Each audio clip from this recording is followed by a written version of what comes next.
child in Valorant has heard the tale before about the cursed mummy boy who felt his heart no more. So sad and lorn, the helpless lad, Amumu was his name. He ventured out to find a friend and learn about his bane.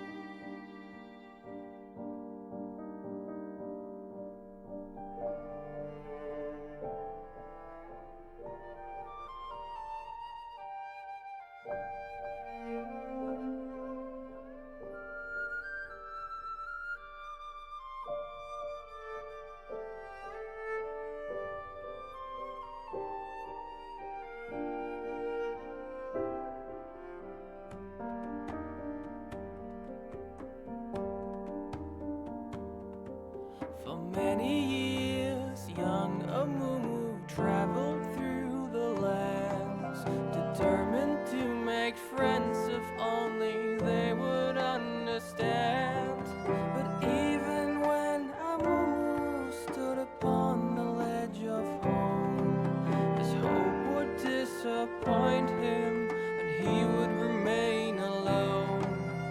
But then the curse began to whisper in his ear and would confirm what was Amumu's biggest fear. It pledged that never shall someone become his friend. It pledged that he shall be alone until his end. But sorrow and despair became too much to bear.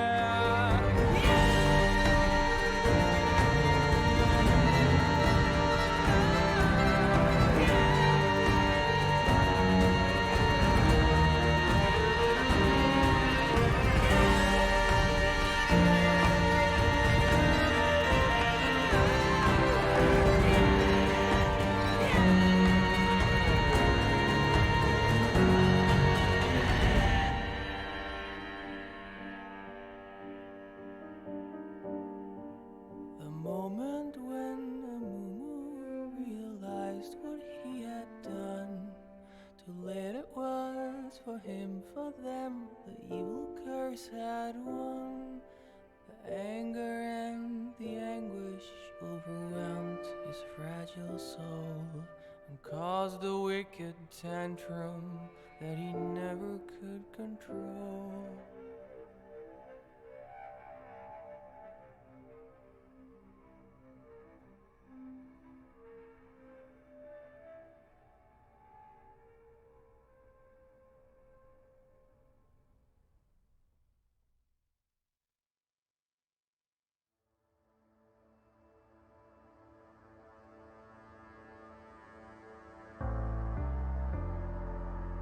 The night beckons while you dream.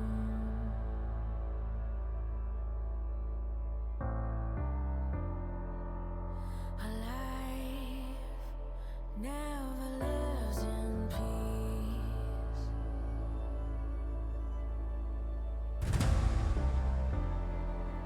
As you stand upon the edge, woven by a single thread.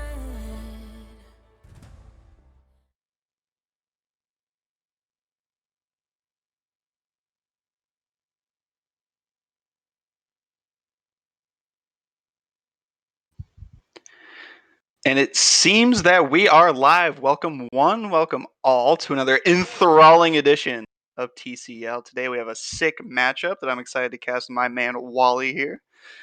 Looking to see who's going to come out on top. I'm doing great. I'm feeling primed. I'm feeling ready. I've had enough G Fuel to kill a horse, so I don't know how the rest of this TCL chat is feeling, but we're going to get into it. What are you thinking of the matchup so far?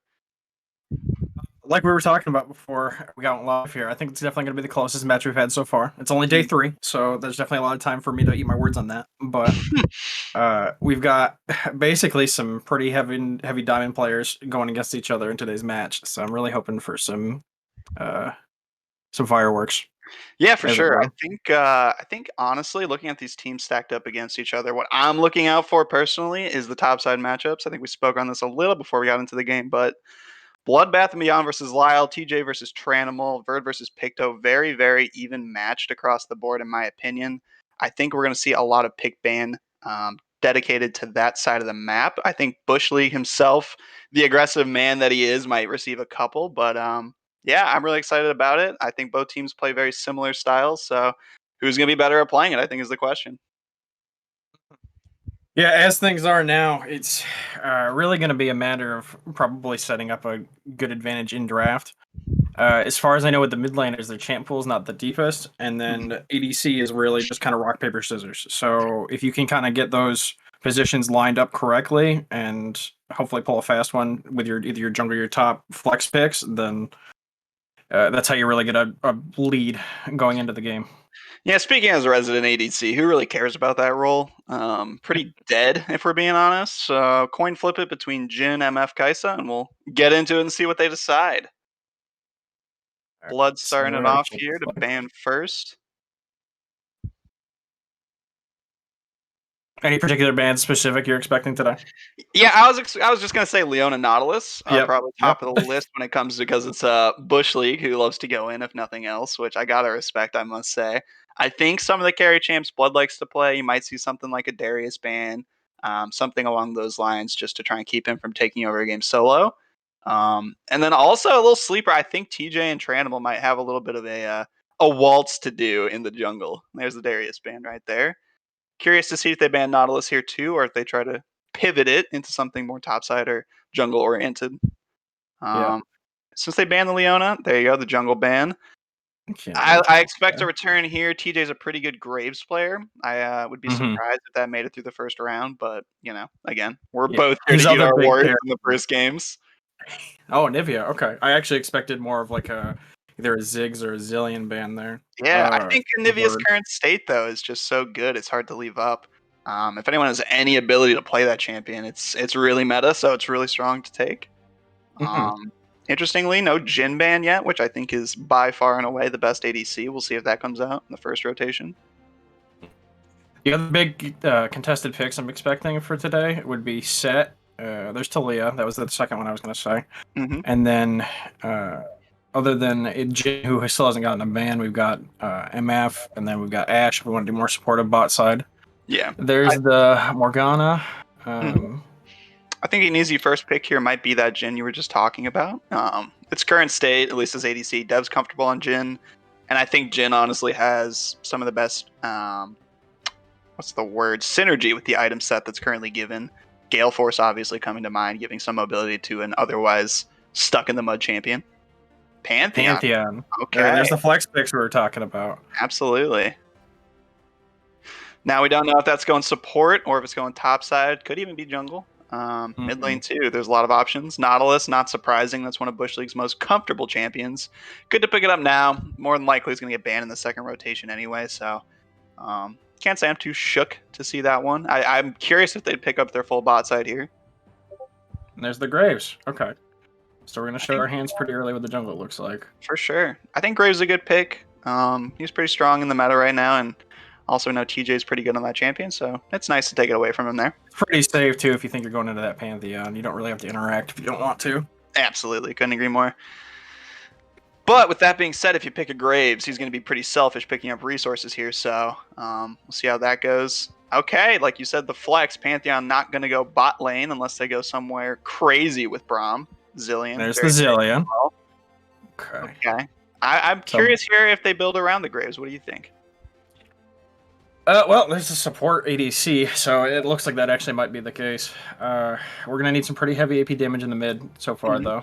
Absolutely. And another form of engage at the very least. Getting Not this looking too great on the front line so far, but Yeah, I guess Nautilus, if nothing else, is a body. that can be Yeah, flung exactly. willy-nilly if he gets too far behind. Perhaps it's just an inting body, but at least to no, start the it way off. these. I would expect almost. I think they might actually just get into a tank match up top. But the way this is going, I almost expect that Pantheon to be jungle. Yeah, I could see that coming too. I think Blood would never allow himself to play a tank, is my only thought. So I don't know if that man has the ego gumption to take it and just play a support top, something like that. But we'll see. We'll find out how these bands look. Oriana, an easy pick. Okay, it'll be like Volibear the tank or some other juggernaut to that style, probably. I think that'd make a lot of sense. Look at the last ban here. Kaisa, interesting choice. Kaisa. Jin's still up, which I know Dev has a lot of comfort on, so I don't love the Kaisa ban, personally. Yeah, we're going into Chaos's pick right now, so it really should just be... I think they can pick up the mid lane pretty safely here. Yeah, they do already know the matchup, so... Yeah. I wouldn't be surprised to see something like a Malzahar, something supported like we were talking about, but I don't know Picto's champ pool that well, but Victor. Okay. So yeah, he has been practicing that, so that's not too surprising. That gives you some good area control. They have a really nice kind of kite comp right now to play with. Now, Jin does not synergize with Braum that well, but at the same time, it's just far and away the best ADC available. Dev also plays MF pretty frequently, which is not a terrible ADC pick here. We'll see what he chooses between. They honestly Varus. I am absolutely disturbed by that pick, but we're gonna have to see how it plays out. I was gonna say it might even be the support Jin engaging all the fights with the curtain call, but maybe not. Yeah, Varus. That is a shocker to say the least. Not the greatest spot, we'll say. How are they gonna round it out? What are they gonna do with the Pantheon? Jungle or top? And there's the set. Okay. That's what we're talking about. There's no way in my mind that we would ever see Blood not playing something aggressive. And like you said, quite the bruiser, able to get into fights and engage them himself. How they round it out? Should be another. Oh, okay. So Ornn. Yep. So for anyone that isn't aware, I played in ECAC, which is a East Coast collegiate tournament with Lyle, and that's one of his most popular champions. Oh, and we switched to the Sion at the last minute. Okay. Yeah, can't have you talking correctly. They had to. That's all right. It's all right. But Sion, looking at the drafts as they are right now, a lot of fight potential on the top side with the Pantheon jungle to get involved with Set early against the Sion. If Sion reaches a breaking point of tankiness, though, he can pretty strictly go into that armor, and once he gets enough armor, Set Pantheon, no matter the fact that they're so engage heavy, it's gonna be tough to get through them. Yeah, and that Zillion's not gonna have the burst to get through him either with the AP damage as it is. So, and we know, and I hope everyone in the chat knows that Varus, again, not in the best spot, but if nothing else, acts like an Ashe, has a supportive ultimate ability to get everyone else involved. I gotta say though, looking at the drafts, I really like the look of Tranimal's team. I think him on Graves gives a great chance for him to carry. I think they layer in some good AP damage with Victor, who can give it pretty consistently without having to be too close with his ultimate. Ashe, a supportive ult over the top. Nautilus to get an engage, and Sion to get an engage if they need it, and see someone out of position. What are your thoughts? Quite frankly, even if they decide not to play aggressively, since Varus is in such a bad spot, they really don't have to even worry about getting outscaled either.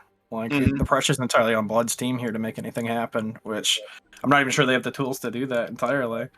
Yep, and I will say something, and I don't know how Chaos is going to play it. Hopefully he plays it well, but those Hawk shots, if you can shut down that Pantheon early game, it could go pretty disastrously for that side of the board, because a Pantheon that can't get those early ganks off, it's just not going to scale that well, because as a Pantheon, you have to jump in. That's kind of how you go. And if you jump in, you're behind it. Look for it to go the wrong way quickly. Yeah, let alone if Tranimal's working together well with Chaos and he just takes half of his jungle when he finds out where he is. Couldn't agree more. But we'll have to see. I think Braum has some good disengage, which, looking at the Nautilus, was a pretty decent pick when they picked it. I think with Sion, it's something good too, even if Sion goes running into the team, to the squad. At least you have a Braum shield to stand in front of it, take the actual brunt damage as it is. Zillion too to keep him alive if need be, and I guess you could say Varus layers it over the top. I'm trying not to be too negative on the pick, but personally, I'll be impressed if Dev can pull or pilot this well enough. Yeah, he has to go on hit, unfortunately, too, with that Scion. I'd love to see him go poke and pull some crazy stuff, but they'll have no way to get through him if he doesn't. So yeah, I agree. Otherwise, across the board, not too much else to say. I'll be interested to see if Blood can body his way to a lead here. I think bot lane the matchups, at least in lane as it is, Ashe Nautilus very strong, Varus Braum not that strong. So look for a lead down there. I know most teams probably, at least in this meta, aren't going to play too much bot side. I think mid lane is going to be pretty much a snooze fest, and that's not an insult to either of the players. It's just simply the matchups they picked. Jungle, I think, can get very explosive. I think those early river crab fights are going to tell a lot of how this game's going to go. I do have to say the gank setup for Verd, though, is a lot stronger than the Victor. So if TJ does decide to stop by, he's going to definitely be able to pull something off if they work together well. Absolutely. So, honestly, if they could get the Victor behind the zillion roaming, that could open up a pretty big window for them. I couldn't agree more. I think a lot of it's going to come down to that. Are those hawk shots on point? Can they spot the Pantheon? Can they shut down his level 3 to 6 ganks? I think if they can get through that period in time, they're in a really great spot, but it's dangerous, man. That Pantheon, real early levels, is an absolute animal. Okay, we got 10 seconds left here before we get ready to go into game. Who's your pick? Final picks. It's tough. I'm definitely going to go with Tranimal's team, even if it maybe makes me a little biased, but I wouldn't lie on the team at all. But hey, it's the comps, man. You got to keep it down to the basics sometimes. I'm with you. I'm thinking it's Tranimal's team. I don't think Varus will do enough damage, and I think that's how the game will play. Ugh. So being the ADC player that you are, do you have any idea what the current go-to build for Varus is? I can't even think of the last time I saw that champion. So. And that's frankly for a lot of good reason, man. A lot of good reason.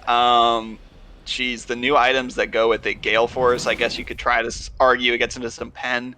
I think Collector is okay on Varus, but AP on hit is just not what it was. Those Rage Blade nerfs came through, and it's really not the same in my opinion. Bork isn't the same that it was. Yeah, I think the build's going to be interesting to pick and figure out what he goes with. But we are loaded into game here. Very excited to see if Blood can put his money where his mouth is and actually show up on the stage when it matters, or if Tranimal can run away playing his Graves. That's what I'm looking for as we get onto the Rift here. Seems like an early stack. We all know that Blood never, ever likes to invade. He probably talks about it too much. But we'll see if he changes his mind. I think, at least with a Braum level 1, there's no reason to invade if I was on Tranimal's team. That level 1 Braum stun is just, it's too dangerous to even warrant a look into the jungle. Surprised, honestly, that they didn't go for anything. The Braum Q combined with either a set E or a Pantheon W if you really want to go aggressive. TJ and Blood poking in, Tranimal and Bush are too. I think they may not want this fight too much. Like I said, Braum is a little bit strong. Not too much to worry about there. Did get a ward down on the red buff.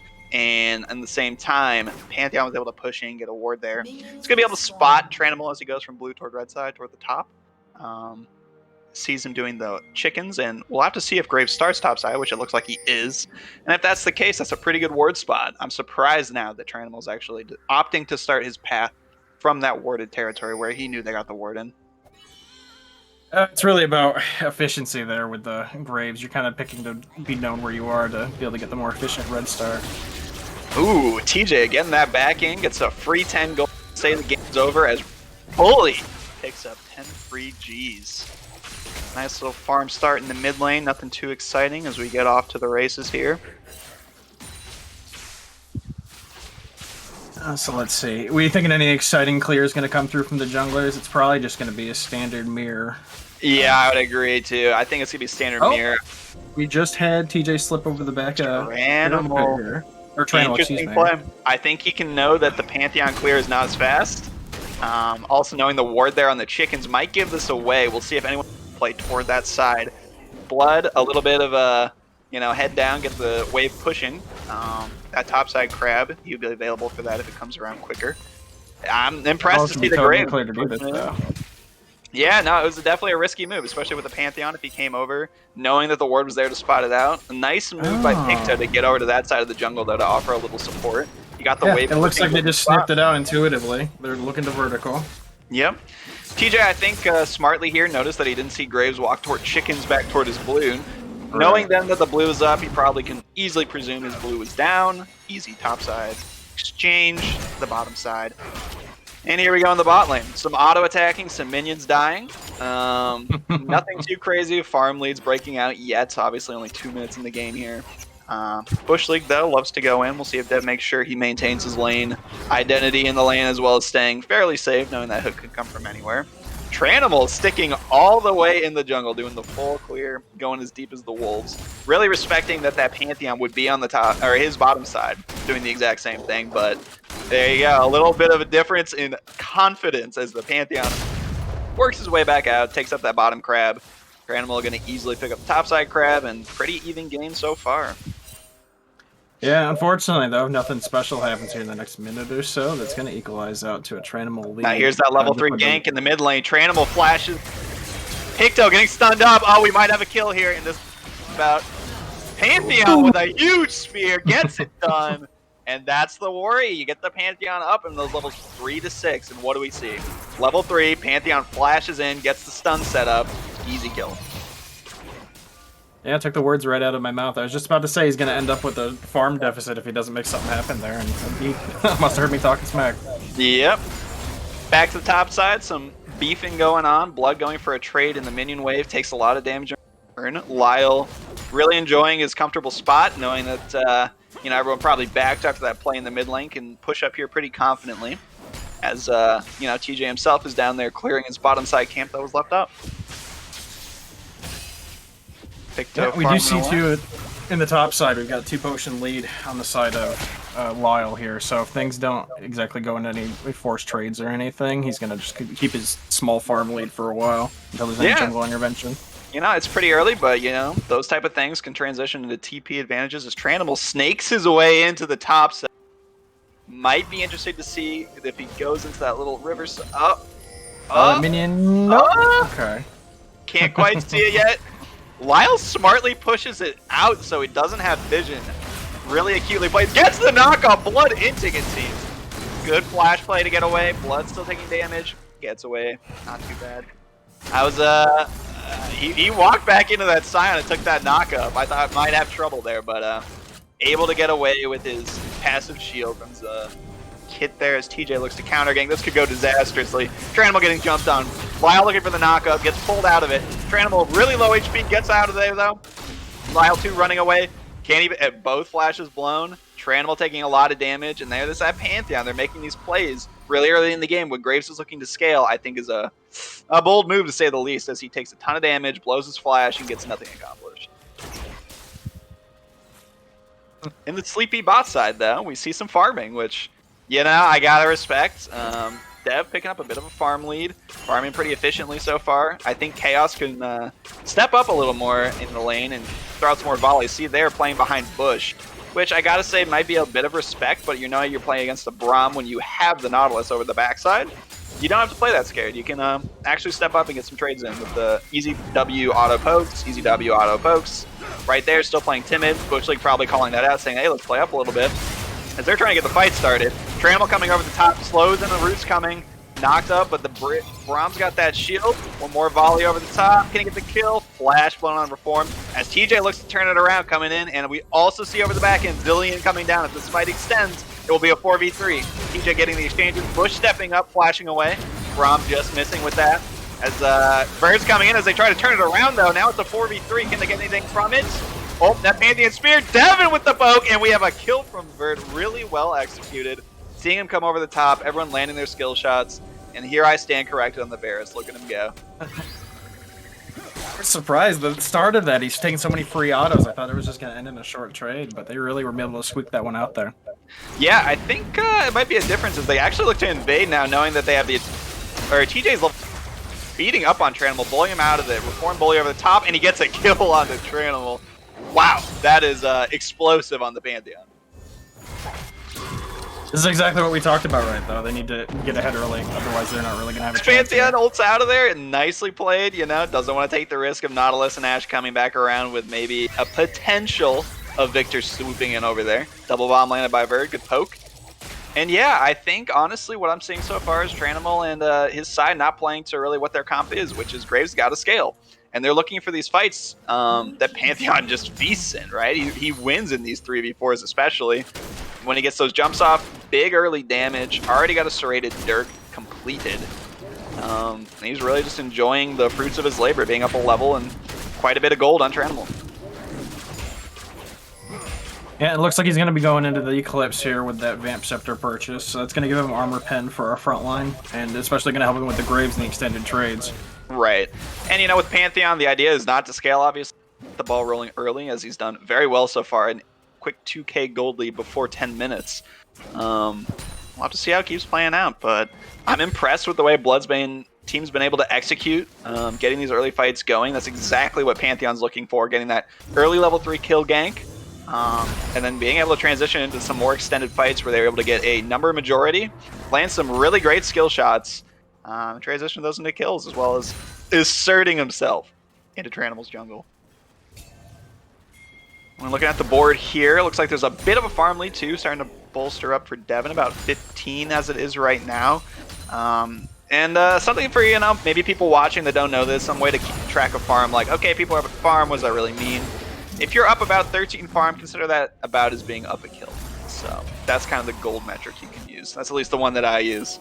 Tranimal poking around mid lane, sweeping for wards, nothing there yet. Bot side, getting pushed into turret. Tranimal's in the area. TJ might be looking for a dive or to bully, we'll have to see.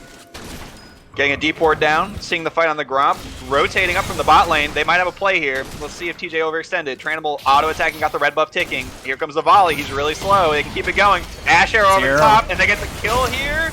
1 HP survives with the Zillion ult. Knock up from Gromp. We got the stun coming through on Tranimal. He goes down to the Zillion bombs over the top. Couple TPs coming in from the top side set, and the Scion with the big ulti. Big engage. Gets stunned before it's not going to go off. Blood with a huge pull. Gets all 3 members in the bot side here. A bit of lag on my end, but oh my goodness, we're going to have the final number tally. An absolute slaughter from Blood. Great TP by him, pulling in 3 members. Huge damage over the top. That Braum able to get some stun for that early kill on Tranimal, who's really all of their damage as it is right now. And this could set up a dragon if the dragon was up, and people go back to lane, get some plates potentially. Dev still in lane here. Chaos also opting to stay. Had a good arrow over the top. Was not able to kill TJ. Literally sitting on 1 HP there to start the fight. That was absolutely crazy. Oh, that's your gold lead there, right, though, because he's got the steel plate guards there. Like squeak out with and a little bit of a XP advantage there. For sure. Picto here still has his ultimate up. Was not able to really do or offer much in that fight. Has to flash away at TJ. You know, at this point with that Pantheon where it's at, I think it's the right call, honestly. I don't think there's a chance. I mean, got 3 Zillion there too. That's nothing to laugh at, really. Absolutely not. Something also to note, he doesn't have cleanse, which, you know, I gotta respect the TP choice, but wasn't really a factor in that last fight from what I could tell. You know, the damage like there was almost seeming like a man down. Scion was close to having a beautiful knockup, but was able to get stunned up before that ability went off, which really changed the complexion of the fight. At least with TV advantage currently, though, he's going to be able to respond if he falls behind in the pushing game with the 3-0 lead on the Zillion. Yeah, so and that's what Victor wants to do. He wants to push his lane out, start to look to roam to fight to these things as we see that actually happening. A little bit of a maneuver for this. Oh, we got a fight here. TJ's looking and he dives onto the Victor. Victor really, really low, but he stuns up TJ. Zillion ult, he's going to keep TJ alive, but he's left for dead. There's no way he's going to live, in my opinion. Bomb's coming over the top. They don't have the damage yet. And here comes Blood. Flashing in, pulls in Lyle. Pull over the top from Graves. Big body slam. Lyle walking away. That Scion is lumbering. Oh, he actually manages to die. Oh, brutal. I don't know, when I saw that on the screen, it almost looked like he killed the Zillion somehow. And I was like, how'd that happen? But turns out these old eyes just can't tell what's happening. And that's an easy Rift Herald right there. You know, TJ's gotten to a point of being way too far ahead, way too early. He's got he's got levels more than anything, as well as that pen over the top that he was able to walk in like, you know, I'm not going to flame him too much, a bit of a monkey in most situations, but that Zillion ult keeps him alive. As Tranimal gets splashed on by Reform, gets knocked up, Dev looks for a 1-out to kill, Bully takes the kill. Tranimal he's having a bad time in his jungle, man. Bush League and the Ashe are looking around, throwing out a volley, saying, hey, get out of there. Yeah, they just don't have enough right now to get anything done, though. So Reform Bully can do exactly what his namesake is. They drop a top lane, but we do have a fight bot lane. The stun goes onto the Nautilus, who's right in the middle of it all. Devin gets knocked up. The Ashe is autoing away. Dev flashes. Stun onto the Ashe. Oh boy, Bush just missed it on the wall. Huge arrow over the top. Can Reform kill Ashe yet? Ashe is still alive. Bushly kiting beautifully. Chaos has got a walking out, dodge the Q. Great job from Bush. One auto over the top. Ooh. Oh, he's gonna need a second. Chaos gets to the volley on. This is an absolute fiesta. Oh, sniped it. Bush couldn't get in front of it. What a fight right there. I can't believe what I was watching. Wow, that was something to behold, we'll say. As the supports went around bopping the ADC saying, hey, we run this lane, let's not pretend like you do. Tranimal, let's see what he's up to. Getting his red buff, still down 2 levels, which I think is kind of the story of this game. That Pantheon has gotten way far ahead. And on top of that, having those, you know, Ninja Tabby, I guess they're called plated greaves at this point or something. I think it's really big. It's really big. It's going to give him the resistances to jump in like he does. Survive a little bit longer, a key amount of time for that Zillion ult to come over the top and really negate any mistake he might make. As we see a 5k gold lead here at 13 minutes. Blood's just punching away at Sion. Obviously tanky as he is. Tranimal coming over the top. Can Blood get out of this? Ults back into Tranimal. Bombs onto Tranimal. Auto attacking away. Tranimal 1 HP. Lyle has to knock out Blood just to save his jungler. Oh my goodness. The absolute cojones on Bloodbath and Beyond right now. That's why we love Blood though, in the Sion as we have a fight in the mid lane. Great hook from Bush. Doesn't get a chance to kill Bird because he's got the ulti ticking. 1 HP still, doesn't pop the ult. Bush trying to walk away, stunned up by the Braum. Dev over the top. And Bird is having a game on the Zillion right now. Bone Bjergsen, the new best player on the Zillions in the league. Kind of what you get when you give somebody their main, honestly. Yeah, absolutely. I think he's piloting it really well, keeping key members alive in key fights.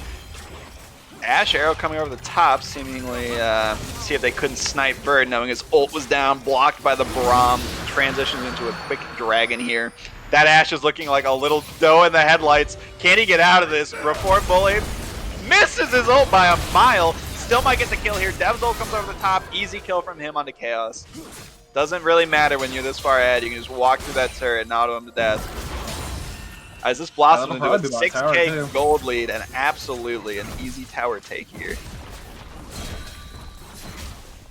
Red team trying to clear a little vision. What else at this point in the game? Tranimal again walking up aggressively. I think really disrespectfully trying to get that Gromp. TJ comes in, says, you thought. You're still 3 levels down. There's not a chance you're getting this from me. As he wanders back up, down 21 farm. Now we see the gold graph here. I mean, that's kind of the tail of the tape, down 2.4k gold in the jungle. That's getting pretty close to a full item down. 2k in the mid lane too. Yeah, lane wins across the board. I don't really see anything that the Tranimals team can be playing for yet. But like you said, they have scaling ability. If they can somehow stop this hemorrhage, then they might have a chance with the Victor. The Ashe scales pretty well.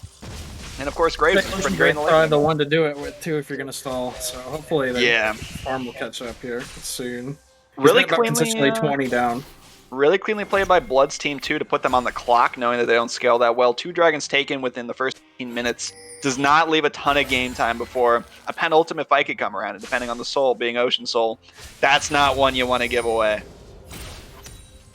Honestly, with this lead, I wouldn't be surprised if they try to go for a 20-minute Baron. I really don't know that Tranimal's team could stop them. And that's certainly in the cards. As the fight breaks out mid lane, Vergus jumped on. His ult gets popped. He's going to resurrect. Bushly getting autoed by Dev, hit by all the abilities. Lyle diving in. Reform Boy at 1 HP. Ult from the top over Tranimal. Stunning up the Sion. Ulting back in and flashing in his blood, who kills one and looking for more.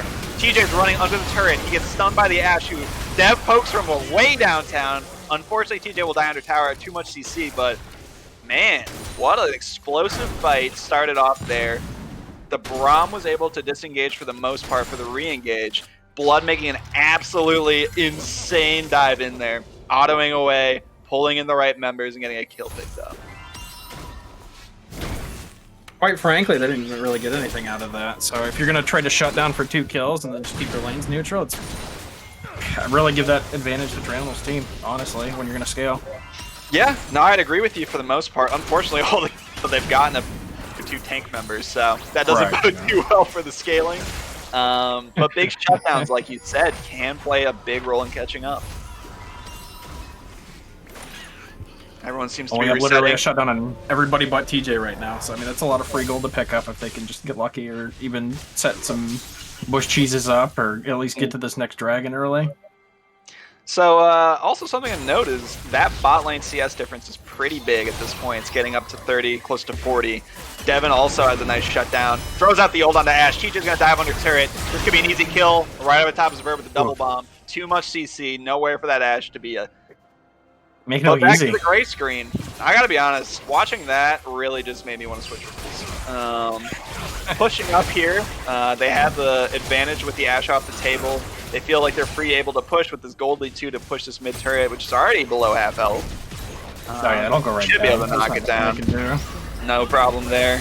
That easy kill. Reform Bully walking up, gets the Q on it. Huge stun for Bird over the top. Double bomb. Take the leads into the Braum ulti. TJ's at half health and decides to jump in. Bush is stunned up. It's Braum is very low. Has to flash away. Gray's ult over the top doesn't do it. Lyle coming on top of it. The Ashe arrow. In the back line's Blood though.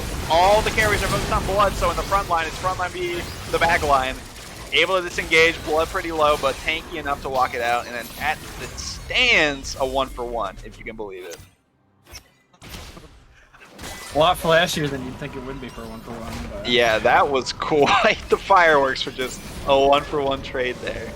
Oh, do I stand corrected? It's a 2-for-1. 2-for-1. Oh, okay. Too much death. We do have Herald on the field here for another 40 seconds or so. Absolutely. And then another Drake in a minute here. So we should expect another fight very soon. Yeah, I think with this Drake coming up, that's got to be the focus. Rift Herald's nice. But again, it comes down to putting them on the clock. If you can get toward that soul where they have to fight you when you're up 8k, that's kind of the place you want to be in, and I think they respect that. TJ, don't know who the shot caller on their team is, but it could be him saying, hey guys, if we get this one, we're 1 away from Soul, and it's pretty early in the game. It'll be tough for them to surmount that with 12 kills down, 3 turrets down. I don't even see a world where they fight for this. I almost would have just taken the free Herald and maybe try to get a tower. I mean, you have nothing on the board right now. You need free gold. I hear you, but I think at least in the long-term macro play, I gotta respect taking Dragon there. I think after... Oh, I'm thinking on the side of Tranimal's team, just to... I mean, you could have easily snuffed that out. No, I totally agree. They could have looked to do something there. Instead, they just put some wards down. Chaos stepping far forward, takes a Braum Q to the face. Verda here, autos. Man, if he had double bomb, I don't know where Chaos is walking. On the bottom side, though, it looks like they've caught out TJ. Ult's coming in over the top. Oh, here we go. He's getting autos. Some slows coming over the top. Knocked up by Silent. It's going to be a shutdown here. Bird walking over, trying to get ult on. Unfortunately, kill going over the tank again. And also, because of 4 players all in and going for TJ, they were able to pick up the mid-inner turret there. Pretty good trade, all things considered. Blood's running in here. He thinks he sees something. Pulls in the Victor.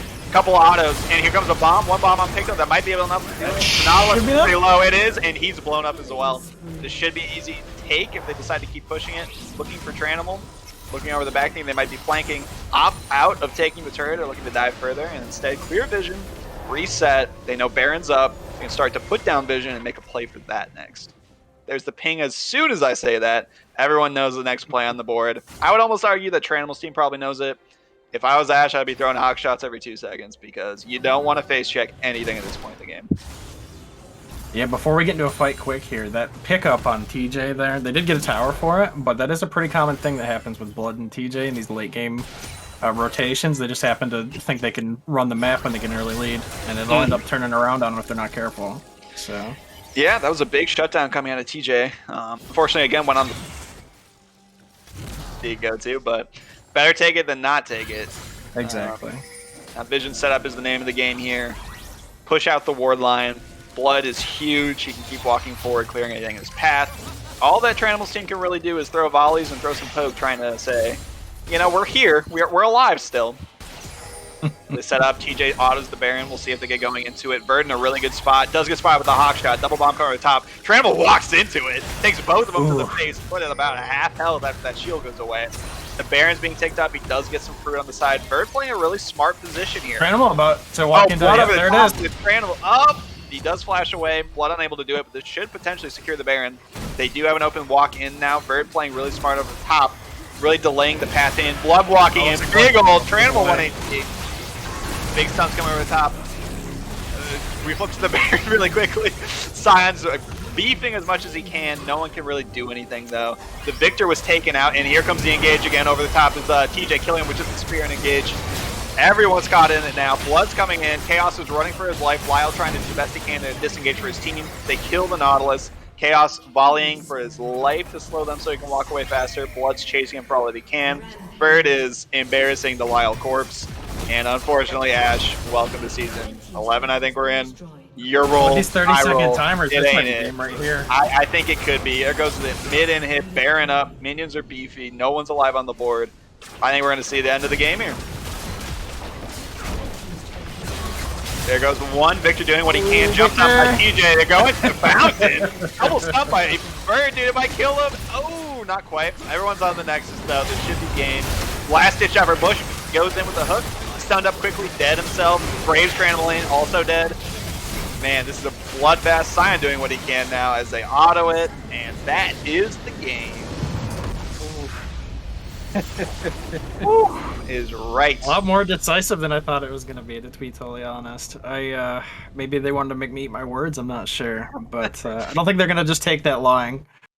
Yeah, no, honestly, I think a lot of it comes down to what we talked about in the pregame, right? Like, would they let the Pantheon get away with this stuff? And what did they do? They opted into the fights. And Pantheon, who was dependent on getting that early advantage, was able to snowball it. And that's why we see a game over at 20 minutes. And that Pantheon was huge. Bird landing huge bombs over the top.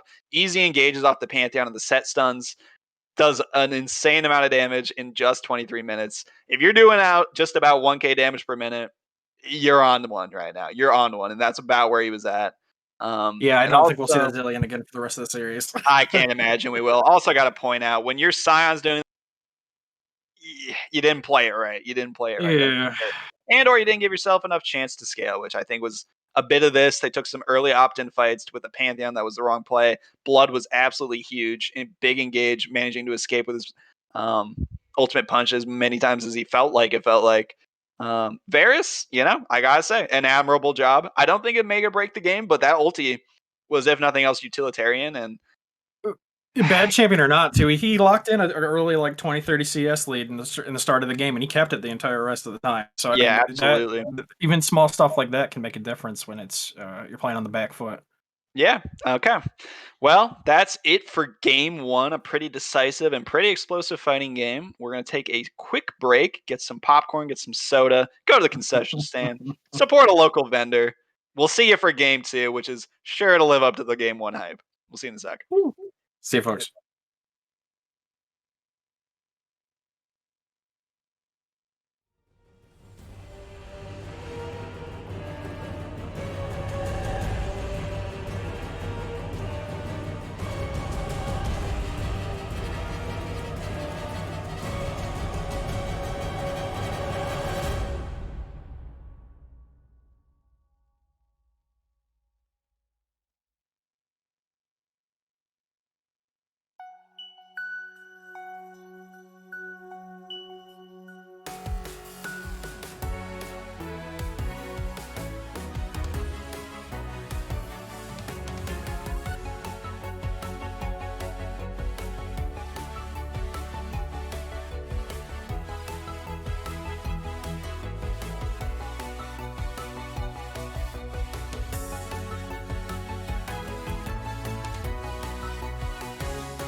And we are back, ladies, gentlemen, dogs, whoever's watching, for an exciting round 2 of the Bloodbath and Beyond special, as it was in Game 1.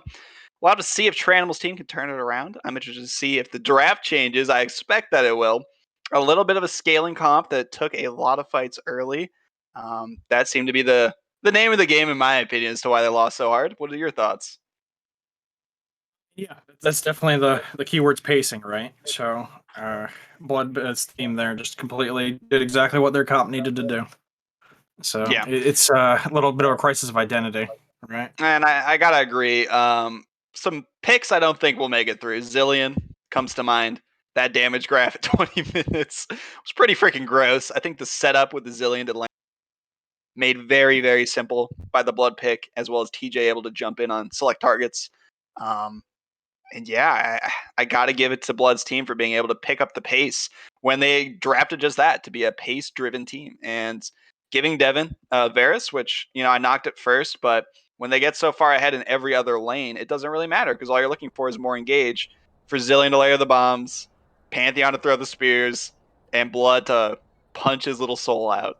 Yeah, all these long range pokes, right? That can just eliminate someone if you're ahead. You've got executes on your team and all sorts of craziness to just get the ball rolling. Couldn't agree more. Looks like we're going to get into the draft here in just a second. There we go. And I'm interested to see what change ups. I'm expecting a very different look from Tranimal's team after that molly-whopping they just received. Starting off with the first ban. See if it's a Zillion. I expect a Zillion. Still opting the Darius. You got to give Blood his respect.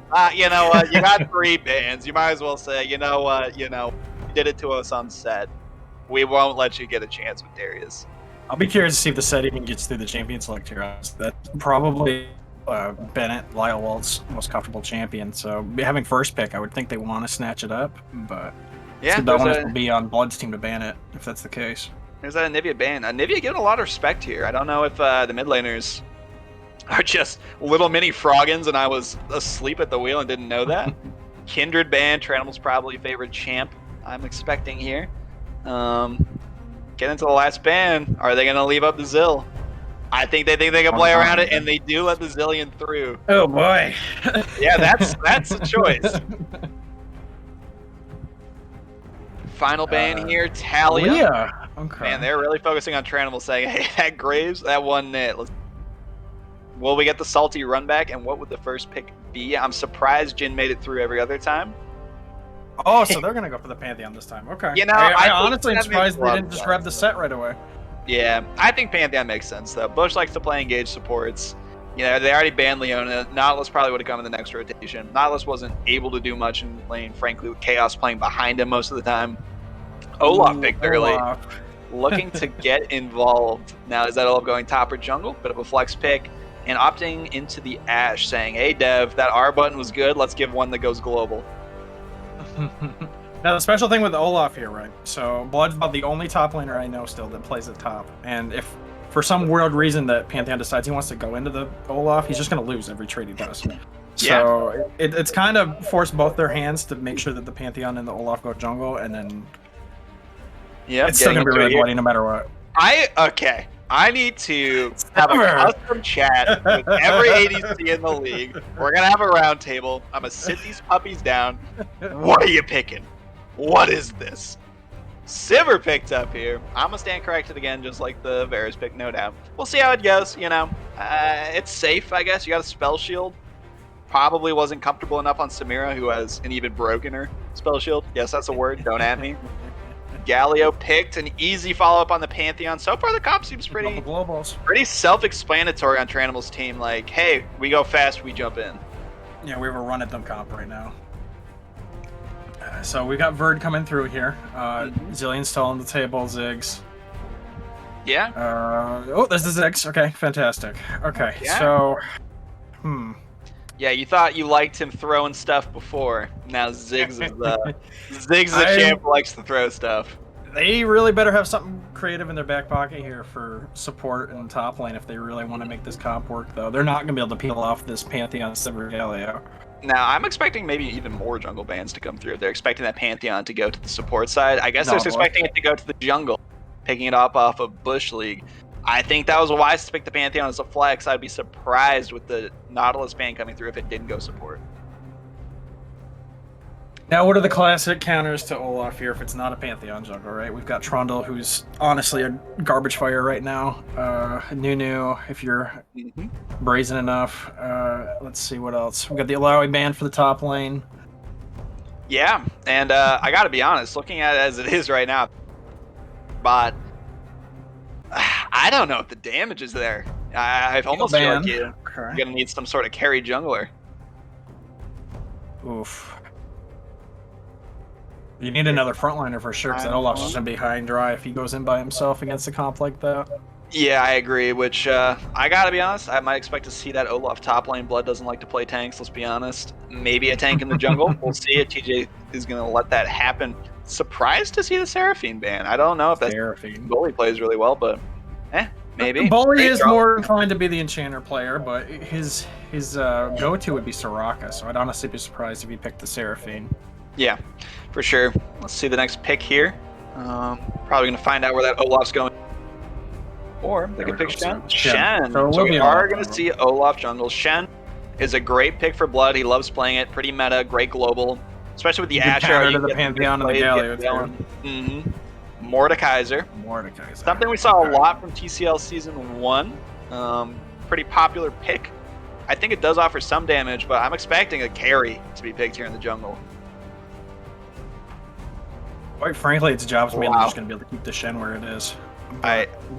Lucian. Lucian. I don't even know. You know, it could be the Galio support. Is it really? Wow. I think it is. I've seen some Galio supports in the rumblings. I'm not sure how good it is, but frankly, those bot lanes were pretty sleepy. So if you can get that play, those early fights, you know, not the worst in the world. So I think we'll be all right, right? Yeah. Yeah. As we round out, so we got the assassin mid from Bush or from excuse me. Oh yeah. Into the Ziggs. That actually could be a pretty ooh Silas. Yeah, Blood with a bit of a pocket pick there. Is that Shen support? Shen support. We're getting. I'm sitting back in my chair for this one. I'm blown away. My socks have officially come off. They definitely tried to pull some fast ones on each other there, and I'm not exactly sure who won that out. Yeah, I think these comps are very, very, very interesting to say the least. Galio support, Pantheon jungle. This time for Tranimal after he saw TJ give it to him last time. Picking up a Kali. I think that's an interesting pick, especially when you got a Shen support who offers a lot of safety to people in the back line. Silas too, able to peel to some degree. Yeah, we'll see how it goes. I think summoner spells here are also going to be interesting. Ash on the board is a lot of CC. Yeah, this is. I want to give it to Team Tranimal here for the comp, do you? But it's close. I don't know. They're both kind of wacky. It's very solo queue to me. That's all I gotta really say about it. Yeah, I gotta be honest. I simply don't see enough consistent damage from Tranimal's team to think that they're gonna win this game. I think Sivir. If you thought Varus was bad, wait till we see Sivir. I don't think her itemization is good at all with anything available. I think Ashe. It frankly seems like both teams have relegated their ADCs to being some sort of utility that involves clicking their R at level 6. One team opted for, hey, go fast. One team opted for the same they did last game, which was, let me stun you. Let me stun you, buddy. You're looking cute over there. I don't know how it's going to play out, though. I think the Ziggs consistent damage, I think TJ on Olaf is going to offer enough physical damage to, warrant some people to not strictly build MR. I think if people are not considering Merc Treads for this game, if you're doing it wrong, there's a lot of CC on that and a lot of AP damage as well with Ziggs. Ashe offering not a ton of 80 damage until he gets to like 4 items, I'd say. Yeah, I'm excited for this River Shen. Support choices this game. Very, very interesting. I almost want to keep the center of attention on the mid lane for this one. I feel like if Akali can actually pull some good assassinations off and get the ball rolling, then they have a pretty good chance here. But the Ziggs is kind of going to be the decider on whether or not they can poke them down enough to stop these hard engages that Tranimal's team's going to want to go for. Well, not to sound like a broken record, but it's another game of, are you going to let Pantheon too much level 3 to 6. If you let that happen, you Olaf's let him. definitely a better champion to stop that from happening than Graves is. So I think it's going to definitely be a little bit more intriguing this round. Yeah, for sure. I think if you can get on the Ziggs early, really put him in the dirt. Like a Kali get too crazy, start to roam, get on the Ash. It's always dangerous to roam topside with a support Shen, though. Could very quickly be turned around. What you thought was a 2v1. Silas with some, riot. I'm not going to speak ill of your game here, but healing is something else. Well, I mean, when you're going to have an Olaf and us running at your Yeah. team with a Shen strap to his back, it's going to be pretty... Yeah, that couple with a Shen. I think if we look at objectives, setting up objectives, there's a good amount of poke, but poke can only do so well when the team's got the I'm going all in comp. Oh, for sure. No, if if can, TJ pops off here, Tranwell's team has no way to stop him. Yeah. So, If Tranwell gets, though, decently far ahead and is able to ult onto that back line, Galio comes over the top, Sivir speeds everyone up so Akali can access the back line. I think it could be it could go pretty well. And we'll have to see I if think the goal of Tranwell's team is easier. I just don't know if the execution will be there. That's kind of the way I look at it. Yeah, I think it's that, and I think they got outscaled. So we'll have to see if they can do what Blood's team did to them, which was rock and roll in the early game. All right, should be loading onto the Rifts. Pick who you think's winning? You said Tranamlia or no? You went Blood. Yeah. Oh, oh my god, I lost my train of thought here. What did I say? You know what? It's a coin flip. There you go. I honestly think it's gonna be. I think TJ and Blood. That they got more consistent damage and a Shen that's more utility. That's why I'm picking them, and we'll see if that comes true. Honestly, being able to force the 3v2s most of the time, I think is gonna probably make you come out on top here. Yeah. But it's coin flip. I think is the word you said there. It's definitely gonna be that. I think today because these are kind of wacky comps. Yeah. I can't even. I'm almost speakless. Yeah, wacky's a way of wording it. They are. I'm keeping it PG-13 here. Dude, Pantheon, though. Pantheon's just trying to be the man of the match himself, dude. Hold on, real quick before anything crazy happens. Too bad. Do we see that tier start on the Sivir? I can just imagine my my ADC here, Toasty, just screaming his head off at work right now while he's making subs for people about tier starts on ADC. Yeah, I mean, might as well go next at this point. Game's already over? Question mark? Nah, it's we'll see how it goes. I don't think Sivir is in a good spot no matter what. So, early beefing. Might get to the river. Looking to back here. Stopped by Lyle, but there's Blood and TJ saying, what are you doing? Knock up from Blood. Already starting to beef. Lyle very low. Flashing coming through. There's Bully with the stun, and they easily kill him. Oh, boy, does it start off hot and heavy in this game. Blood picking up a kill is not what you want to see if you're Lyle, who had to expend Flash already. A flashless top laner with no movement abilities, a very angry Norseman, and someone who's a little pent-up raged about being locked up. Now let's get to our any business being in the river there, honestly. Yeah. I mean, absolutely no business. They tried to get some sort of poke off, which is fine. You just got to get away from it. And Bully showing the River Shen coming all the way from his lane responsibility in bot lane into that fight early on his top side, which was pretty good positioning. Bird with the early push. That's not surprising on Ziggs. Bombs away. Picto eating it. Auto. Picto is down health, and he didn't get the back off, so at least that first kill won't come through for anything. Trainable already circling around, knowing his jungler doesn't have a flash. Blood getting worked on. Big stun. Pantheon with Q. Flash. Auto. Trainable. Well played. Blood. Not going to be thrilled to be ganked at level 2, no doubt. Some can say the camp is on. That's bronze logic. The Blood camp is on. It's a little different. Slightly similar. TPing back Silas. Pantheon's still there. If they go too crazy, we might see a level 3 die with Pantheon. Oh boy. They might be looking for it. Tranimal interested. Walking away is Lyle, getting the W up. Very low is Blood. Tranimal can jump here, and we might see him dead again. Spear not coming over the top. Blood 1 HP under turret. Does have healing though. Picto looking for the fight on Verd. A lot of action early. It seems like we got some real raging 50 peasants here. That's all I can say. Chaos farming away. Tier going. Absolutely. Gotta give him credit though for playing into Blood's aggressive nature there though, because you'd think with the flash down they'd really want to not try for anything, but he really leaned into it and said, you know, screw that, I'm gonna call his bluff. TJ getting collapsed on here. Bush and Chaos pushing into their jungle, knowing they're there. There's the bot side. Picto over the top. Huge shit off into 2 level 2s. Picto gets the kill there. Before Bully's only level 2. Galio walloping away. Picto in a pretty bad spot. Bombs away over the top. We're gonna pick up a kill too. Here comes Tranimal though. If this extends too far and they keep chasing, they're gonna run into that Pantheon who's looking for it. And Bully gets stunned. He's gonna probably go down here. Sivir Q puts in a 1 HP flash and taunt away Bully as he's gonna live. Pretty explosive fights, which I gotta say, kind of what Tranimal's team is looking for. They want that acceleration out of the early game. Good focus on their part. I honestly thought that Olaf being the level up there. Wow, 1 HP getting engaged on by Blood. He is barely gonna make it out. I think I saw a flash there from Blood. We'll have to see as this gets away. There's non-stop fighting. Is this solo queue? You can't tell.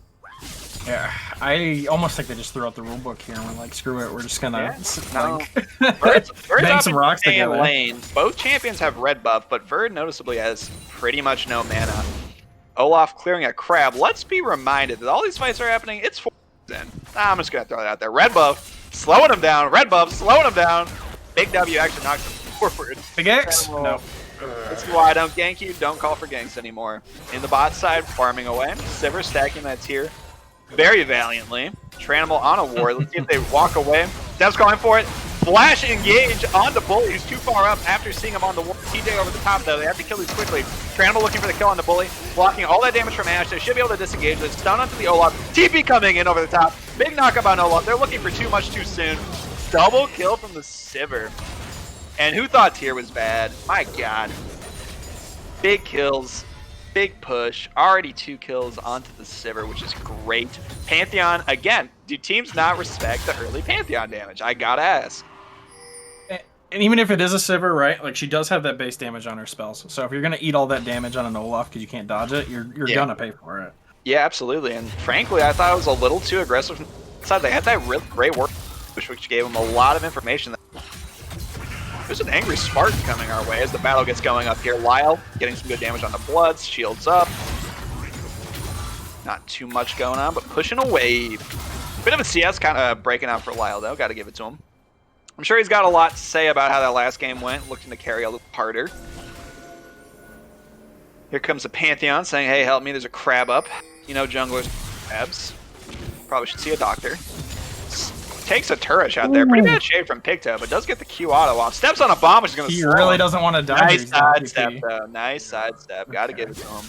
Yeah, if Picto stays in lane long enough, gets level 6, that Ziggs can go bye-bye very quickly. Doesn't have Ignite, though, noticeably, as the Ziggs opted into Barrier, so the execution threshold's a little different. As you see the fight happening top lane. Blood's already level 6, and there's no one else level 6, so this could go pretty bad pretty. You don't look out for him. Already got the ult off, though. Stun onto him. Some damage coming through. He's pretty low. Not going to be able to kill this. Gets some stun back onto Lyle. Spear takes him down. Went in too early. TJ at least picking up a dragon, as he said, my top laner's inting. And there you go. Pretty good start. Sometimes you got to put the backpack on. Victor takes it from the outer side. Level 6 is a big advantage. Did not hit it first.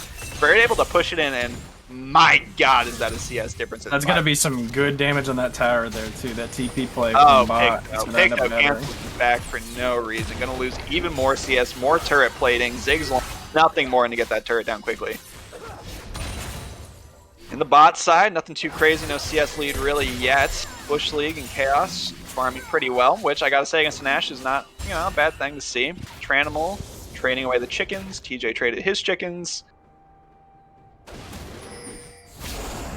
Yeah, pretty level so far, except for the insane amount of fighting. And here in the bot lane, Bush is saying it's our time to fight. Blocking up all the autos to reform Bully. Chaos stepping into the minion line. No harm, no foul. But there was an Ignite burn from Bush League, thinking they had a play opportunity there, when in fact they did not.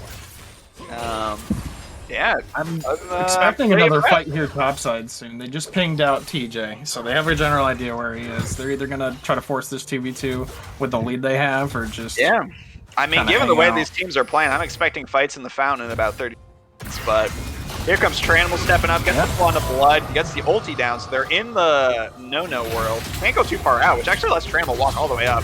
Bad use of the ult. Tranimal will be right there ready to catch him. Easy stun, and yeah, easy kill. Blood, I don't know if you know how that ulti works, but you can't leave either. Yikes. Pixel able to step in. He does only have like 20 farm though, to be honest, so really far behind on Bird so far. That Zig's able to just poke and farm away. Here comes the jump in though. Can I get his ult off? Stun from Tranimal. Picto didn't see the play was happening. Back off. Here comes the ulti. Tranimal to Comet. Oh, there it is. The minions took him down because I don't think the Comet hit. You know the game's rigged against you when the AI is doing the dirty work. Notice the Moby's rush there on Tranimal too. He really wants to get this game going. Yeah, so. I think he knows what's going on. It's an pick, but I think he saw the way the game was going. But surprisingly, and no doubt just due to farm disadvantages, they're still down in gold despite being up 3 kills. Yeah, that death's really going to actually slow things down a lot for him. He's already down 15 farm. So if he doesn't get a nice playoff here, probably the next minute or two, that Olaf's actually going to be on pretty even footing with him again.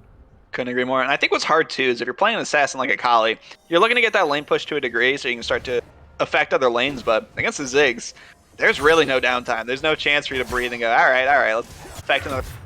When you're just getting pushed under turret the whole game. Blood looking to set up a play, getting bullied on the top side. Walks up, looks for the ulti, steals it from a Kali. Kali now really loving the lane matchup.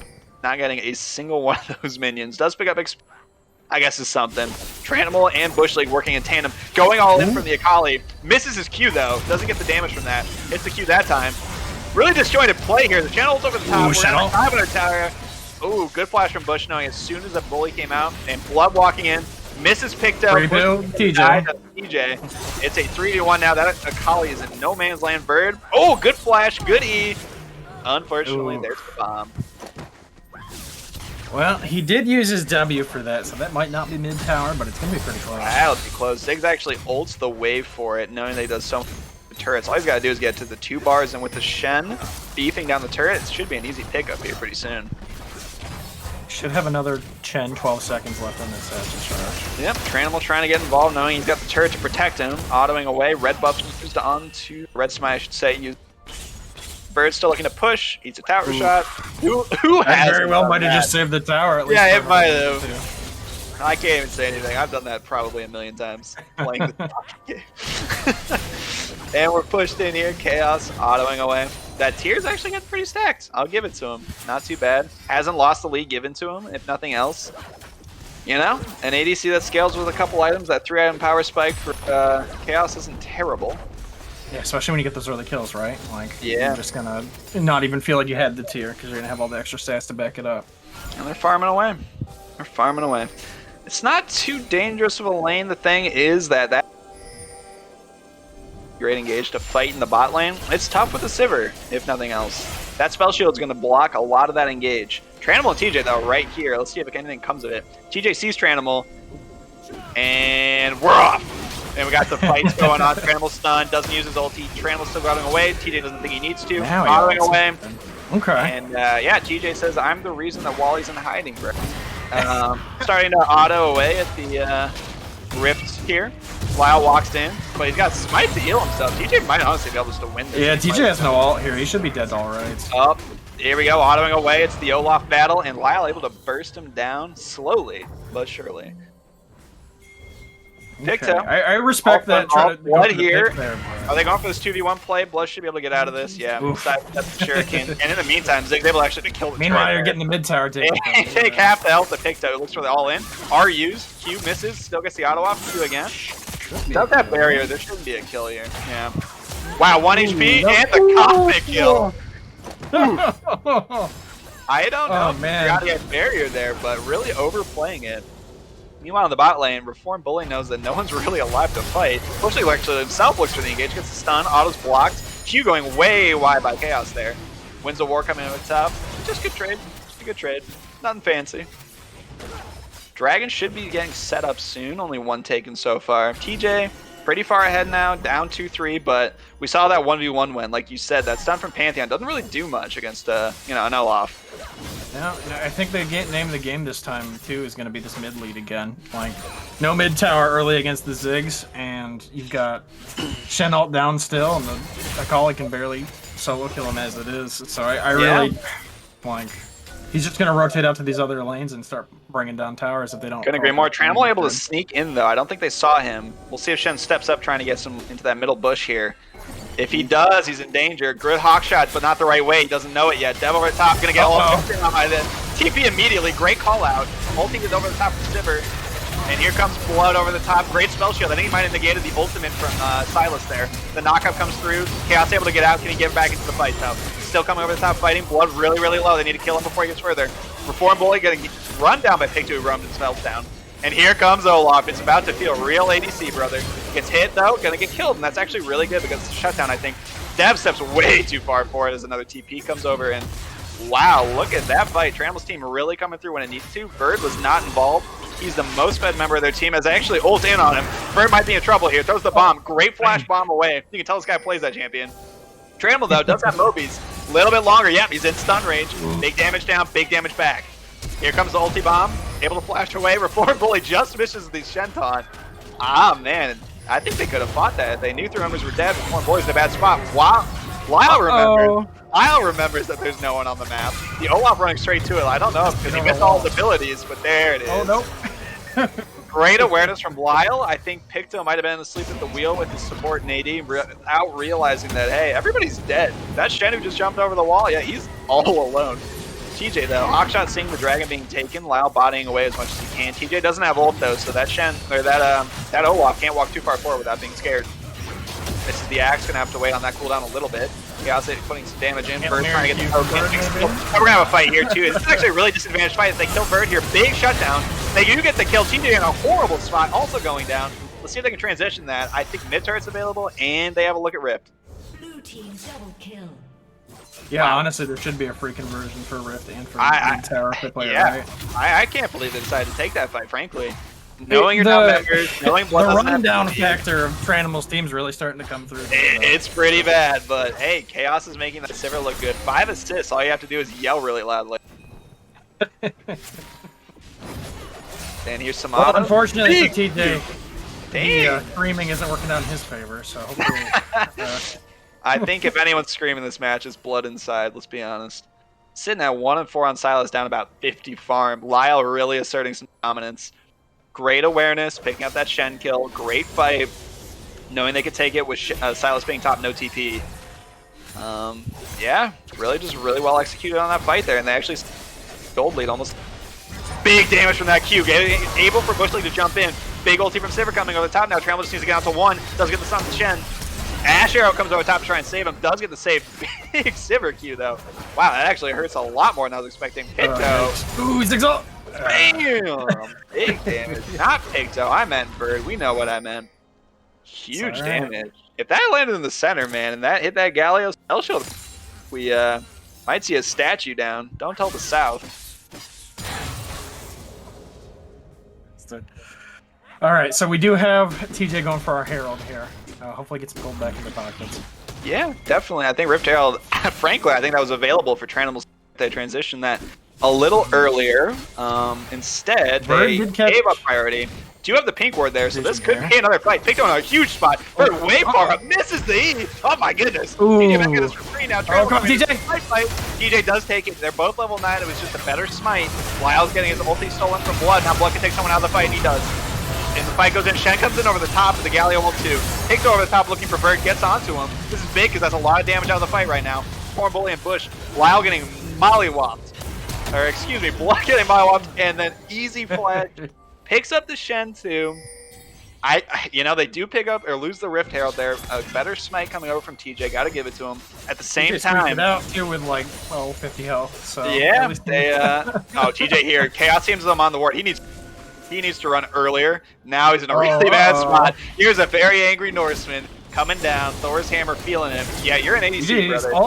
Oh my goodness, that was very, very poorly played there by the Olaf, going way under turret before Berg was able to get over the top. And also of note, Devin, I don't want to flame you, brother, but heal and arrow? Waited on both, didn't see either. And here comes the Pantheon trying to get onto Verd. Verd able to jump away with his bomb. Very on point with those, I gotta give it to him. So pretty bad positioning, and I don't know if Picto plays too much Akali, but when you're like right in front of someone missing those E's, that's not gonna do it. Might have a dive coming through here. Yeah. Now this is kind of what the TCL is known to come as what we might call the blood special. He might run it down, or he might run it through you. You'd never know when you get into this game so far. Down 1-5. Oh boy, TJ's in a bad spot. He doesn't even know. It does have ulti to try and run away. Actually hits it with the Akali. He misses again. He can't get over the top. Man, he is just miracles, man. Anti-magnet for the Akalis, man. Bomb over the top. Trainable. How you feeling, brother? Oh, big ass out of the flash Genstone. Able to get out of it. Is a 4v3. They need to disengage this quickly. Now there comes Chaos though. They might be able to turn it. Here comes the Auto in the Q. Are they able to get out of it? Dodges the Olaf, which means dodges the slow. Verd flashes forward. Oh my lord. Way out in left field with that bomb. Got a little overhyped there, maybe. TJ's still in it. I don't know where Picto's going. He doesn't want to be. Another E flies wide. It almost feels like a broken record at this point, so I don't want to flame him too hard. Interesting spot here. Chaos, Rip Arrow call bot. Get right now. We do have 4 members bot. Tranimal sitting in the tri-brush. Good dodge under the volley there. Now remember, Olaf has no ulti, so if they overdo this and Gallia can come in over the top, we might see something. Stunned under turret is TJ, who stepped way too far forward. Chaos pushback in by the Rift Herald. 1 HP with a flash though. Here comes the TP. In the backline, Picto lands that E. Used to auto EQ. Is able to kill the Olaf. Really well played there. Love that. And then Devin, welcome to ADC, dude. Can't help you. Lyle able to lock him up. Say welcome to my world and put him away. Good poke this though. win coming off the back of a Dragon Bomb too, so this hopefully should go over to the side of Tranimal. Absolutely, and there you go. Like we talked about, and what you seem to love so really easy go button is really showing up. They overextended bot lane and really paid the price for it. That Ziggs bomb doing nothing, and as people start to work in a little bit of magic resist, that Ziggs will be more and more useless. He does have the Void Staff in the works there, though. It'll catch up to itself. Really, the late game Ziggs is more about just 3-shotting the towers if they can actually transport him there. So it's kind of like protect the baby, right? Yeah, absolutely. But we see a decent enough gold lead. 2K pretty early at 20 minutes here. I don't know if we can get a look at the gold graphs to see where that lies, but Ziggs holding up his end as much as he can. Say, come on, guys, I need a little assistance here. That top side, brutal. Reform Bully's actually following this. Gets jumped on by Tranimal. Olaf coming in down the river, but that's a lot of damage from Tranimal. Able to walk it away. I think they know they're at a pretty good gold deficit, and it's all the money on Ziggs. If Ziggs doesn't, you may not want it. So we get back to some new lane assignments. Akali reckon lane, which is a smart pick. She has TP. If anyone's new to One league, holding onto this tower for dear life topside. Oh, absolutely. If anyone's a little new to league, the reason you want to send your mid laner not in the mid lane at a certain point is because the ADCs do a better job of wave clearing in the mid lane. TP fighting here. Devin gets channeled. Oh. Great move from Picto. Takes a lot of resources. That's one of his own. Interesting. I really and they start the Baron right off of it. There was no TP. Both were used. Shen's down on the bot side. They don't have a way to get to this quickly at all. It's all onto the Ziggs to try and poke him off. And TJ also for the steal. Both junglers are in there, but Tranimal's got to level up. This is a chance for him to make a smite recount. He dives in on the Ziggs. They can kill him. It's going to be very hard for him to fight for this Baron. Easy kill. Great flash stun. Have to run the Olaf out. This should be a Baron unless they play this terribly. It's going pretty slow. Who knows? Smart plays a little too far forward. He's right on the taunt. They're looking for the fight here, and here it goes. Picto 1 HP over the top comes the Pantheon with the ulti. They're trying to peel it off. Chaos is in the Death Realm, not able to do much in this fight, but it doesn't really matter because the rest of his members are doing stuff. God, does that feel bad when you're like that far ahead on ADC and get killed by Blood who's 1 and 7. Bush League 1 HP, still 4 members here. Good stun there onto Blood. They need to disengage the weak members before Blood kills them all. Good stun by Bush. That was really, really well played. I don't think they do Baron here. Everyone's really low, but hey, that's a lot of kills. I respect that going for that Baron call after Picto pulled everyone there, but they really just don't have the damage yet to burst something like that down. Yeah, and very importantly too, like I know it seemed like some trading, but none of the shutdown players died that time from Tranimal's team. Okay, yeah. So we might get some damage on the mid tower here in trade for the lane assignments, but Ziggs is on his way, so really nothing too major is going to result from that Baron scuffle. Yeah, nothing too major yet, but I think it was a very intelligent play from Tranimal's team, recognizing that TP and Channel were burned bot to make a play there. Got a kill onto the Ziggs, which in its own right was a lot of gold going back into their pockets. For sure. I definitely think the TP and the Channel going bot side is honestly just going to be the biggest repercussions of that if they can force another fight soon. Yeah, no, it's pretty interesting how it's being played out so far. We got the ADC now being positioned in the top lane. Not sure if that's the best spot for fight for. Bully getting so much vision down. That is really what they need to do, especially around this Baron. He did a great job. Now Bush League, knowing his responsibility, says, hey, get these wards right out. And that's what they're looking to do. Chaos and Bird in the mid lane, pushing out lanes. No TP on Blood or Lyle. So it's just going to be a standard 4v4 dance around mid lane. Oh, yeah. Lyle looking for the fight on Blood. No, wait, Blood looks back in, gets the actual heal back up, but Lyle's going to body him, autoing away. Blood very low. Corrupting Potion might do it, and he gets him as he jumps back in. Blood is absolutely getting sauced on right now. Shout out to my boy. Yeah, no, that Juggernaut there, it's just going to get stronger and stronger as the game goes on. I definitely think they're going to need to figure out their lane assignments a little better if they want to do anything. Now, they're trying to set up for Dragon here, but there's a bigger one on the map, you know? You put all your people down here trying to set up vision. You kind of lose vision of the important one. Hawkshot coming over the top, recognize. Hey, we might be getting styled on right now. Pink ward thrown in. They can set up a play or just start it right away if they decide to start it. Tranimal in a really good spot, can jump onto Devious without him knowing. It does look to do that. Galio ult over the top. Dev is able to flash away. No, oh, there comes the TP. Huge Galio stun. Dev 1 HP, and they can take that Shuriken back in, but he's very low. Dev hits him with the ulti. Huge play by Walt, getting 3 people pulled in. Oh my goodness, that man is huge. Everyone pretty low though as Tranimal pushed them away. Bird's still pretty healthy. He does a lot of damage. Look for this poke over the top. Tranimal trying to walk himself out of there. Bully leading the way, looking for any taunt or stun he can get. Lau also getting poked on. It's really that Ziggs poke. As good as it is to jump onto Devin, they need to recognize the real threat, which is that Ziggs. And this should I honestly think that Mordecai saved that there. Oh, that was a huge play for sure. Now they get to play on the Dragon, knowing that everyone's pretty weak. So damage control on the top. They decide not to contest too hard.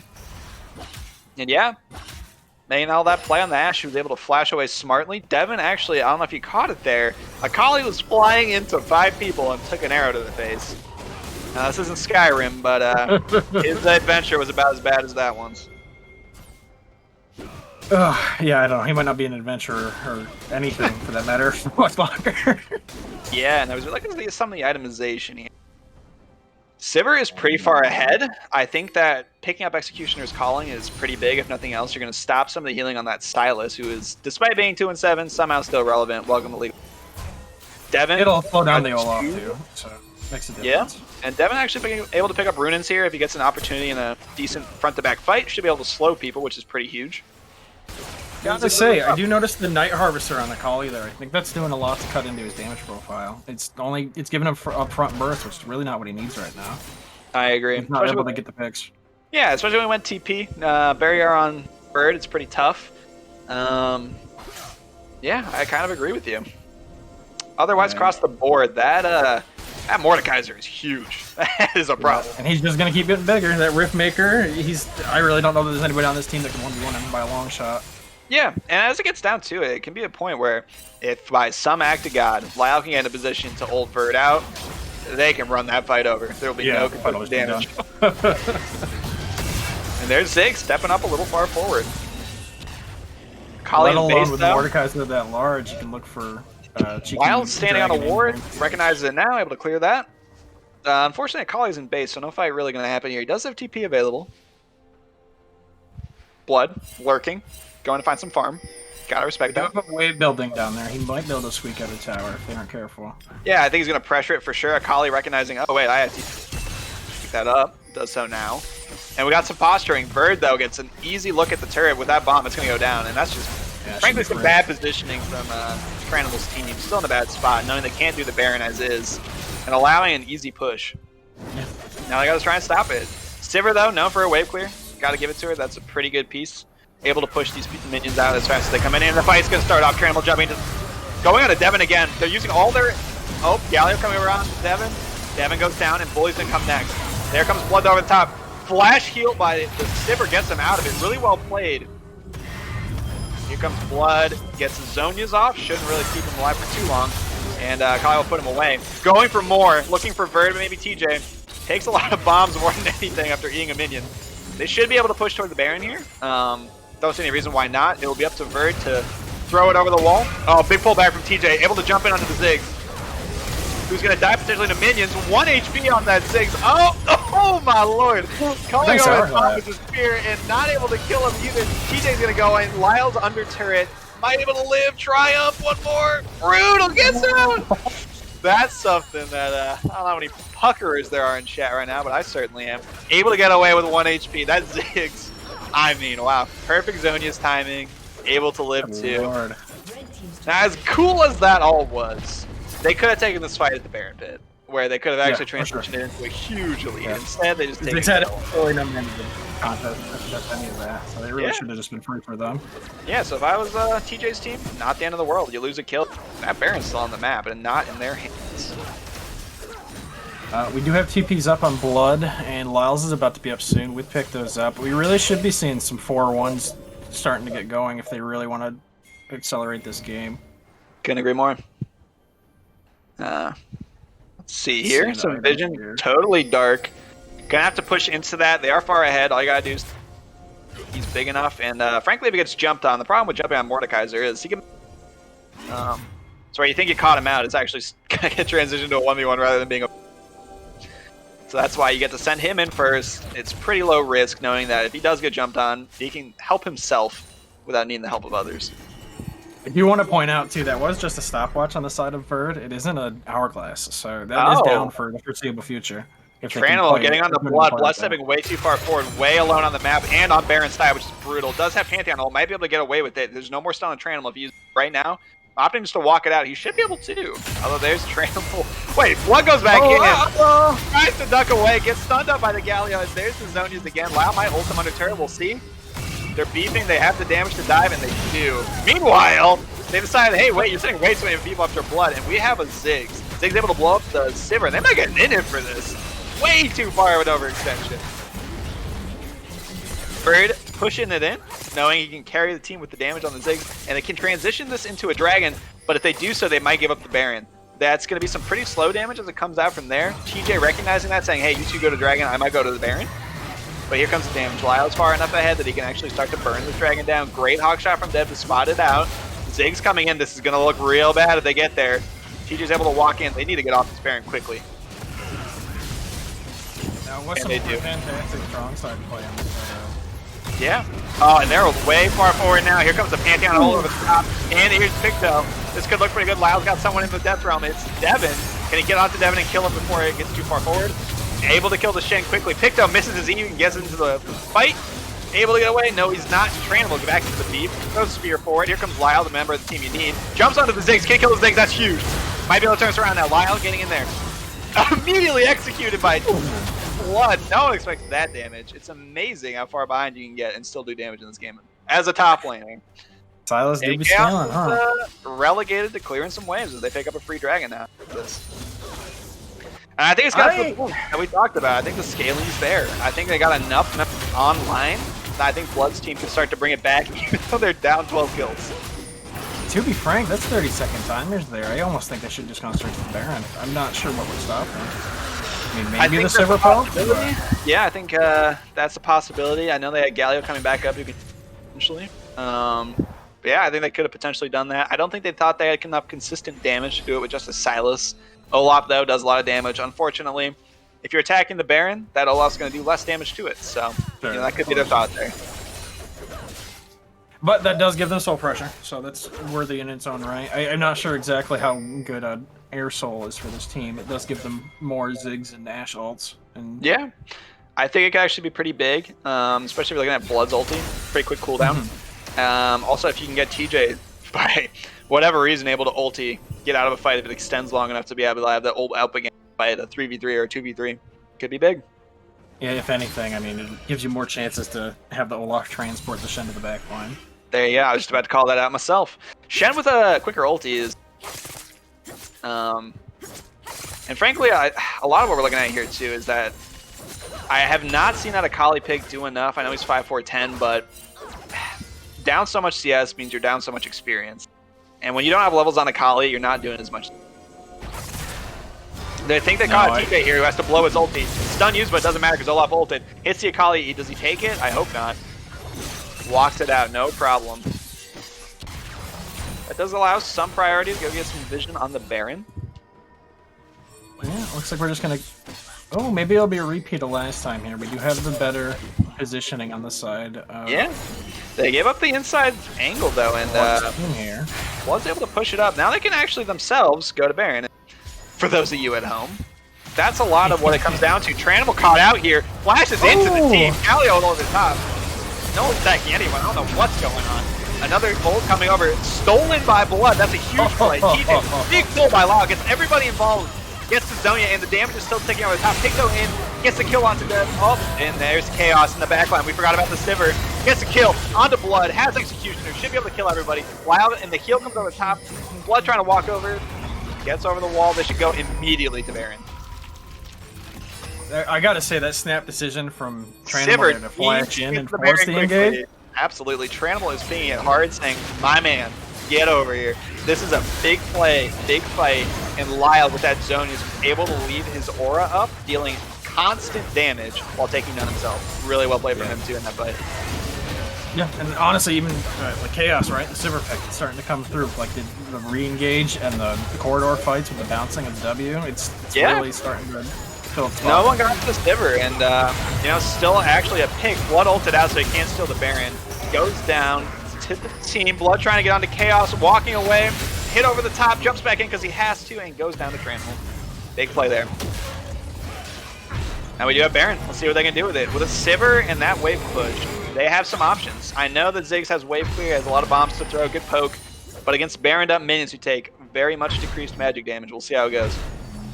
We still have a 12-2 Mordekaiser on the board too, right? So with that Baron push, it's really not anything. You're going to need to send at least 2 people after him to stop him.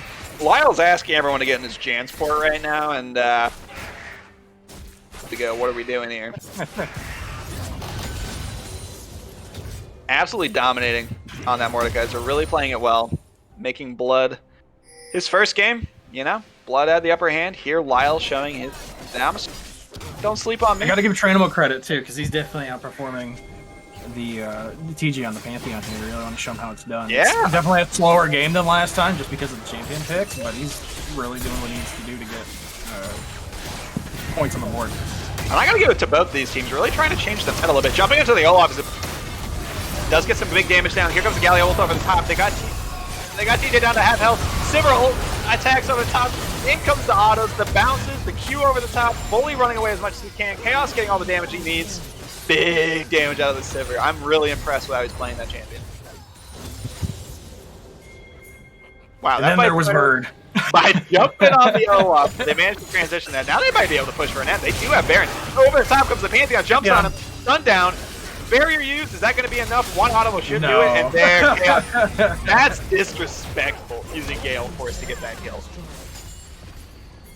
As they push in here on the interior turret, Blood trying to do it himself. Chaos has a lot of wave clear damage on his turrets, and the Baroned up minions are huge. These timers are pretty long, so we'll see if he can stop it. Blood's going to have to try and cold the wave as much as he can. Look for Lyle doing a great job looking to stop that. Instead, we went for the end, though. They opted to take the drag. Yeah.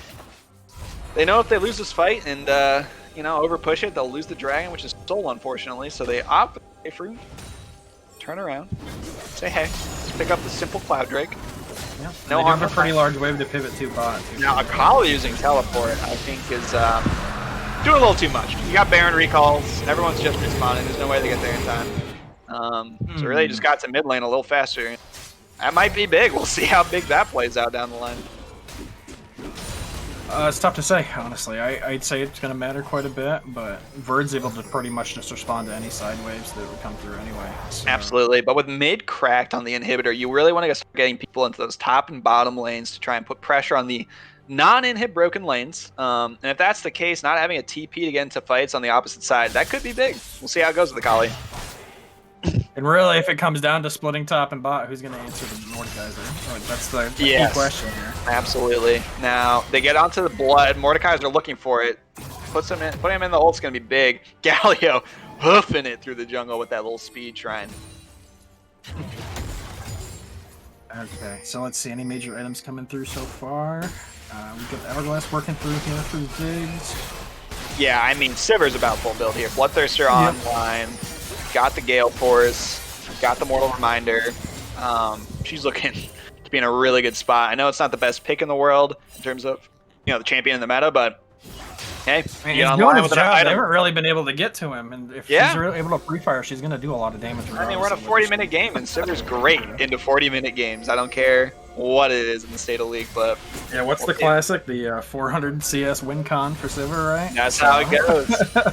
Introduce it to a solo queue game near you. Play Sivir. Don't do anything but farm. Mute all your teammates. You don't need to hear them blaming you not playing the game. As they push out the mid lane here, they do have the empowered minion. Yep, we do have Mordekaiser on the bottom. Mordekaiser to push bot. They're looking for a 4-1 here, which is fine. I don't think they need to invest all 4 with the Sivir wave clear and... Oh, they're diving in on Blood. Lyle and the Pantheon might not have enough time to rotate. Ziggs ult over the top. Blood able to Zhonya's, though, to stop a lot of the damage. Pull not going to be able to come through as he's able to buffer it with his own dash. The fights continue. Reform Boy looking for the flank here. Flashes over, only gets on a Tranimal, who himself jumps in on the Ziggs, which is going to stop a lot of the damage over the top. Galio. Oh boy, here it goes. It's really fighting now. In comes the Akali over the top. Bird is dead. That's a lot of damage off the board. Blood 1 HP himself. Wow, big damage from Pink, though. Gets a ton on the Dev, too. TJ going to go down. Dev 1 HP. Really well played. Kite's well. Auto text, not enough, though. Everyone's still alive. And that was a beautiful rotation for Blood's team, and it just doesn't matter. That'll be the game. Yeah, that Flash Shen play was a last-ditch effort. Unfortunately, only got the Pantheon and pays the price. We will see a Game 3, which, heck, I'm here for it. I don't think any of us were surprised.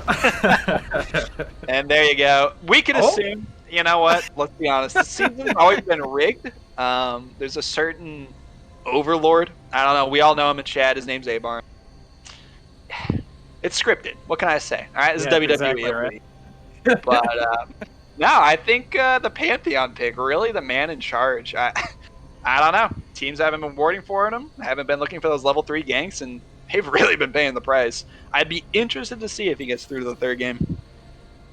Hey, otherwise, the big guns are going to come out again. They're going to have the Zillion and the Pantheon to worry about, and then they've got all these other bands that they're going to start having to switch out. The Lowy, the Darius, Anivia that they've been so afraid of. So it's really going to... I don't know. What are your thoughts on Game 2? What do you think of what do you think about the momentum going into Game 3? They really got to work on their drafts. Both of them do. They really got to think about what they actually need to get rid of out of those bands and what they're actually afraid of, because the Pantheon needs to go. Yeah, I think both teams will show they can play the Pantheon very well. River Shen not doing as much as it could have.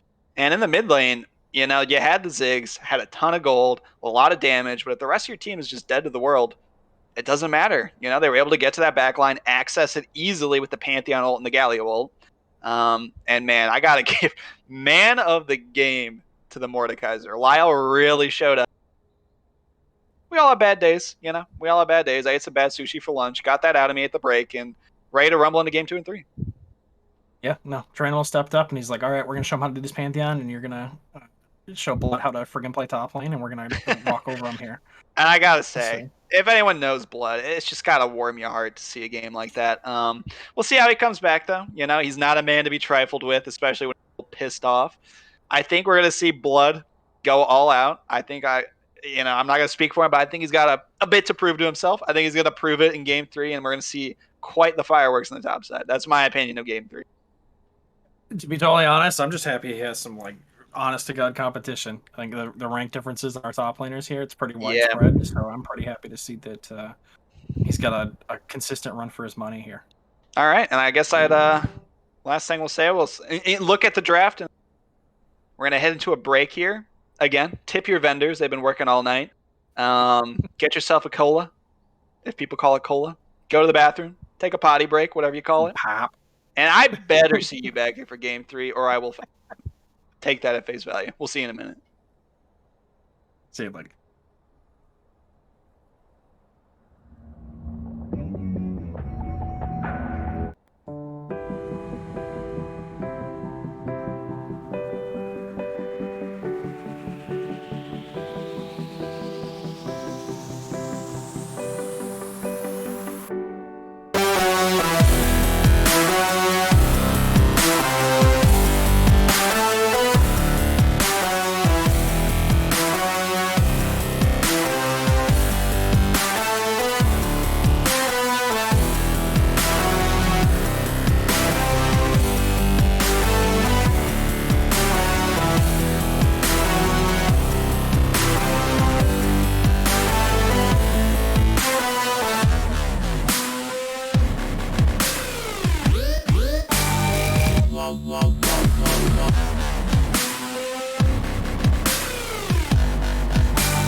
Once was a ship that put to sea. The name of the ship was a billy of tea. The winds blew up her bow, dipped down below. My billy boys blow.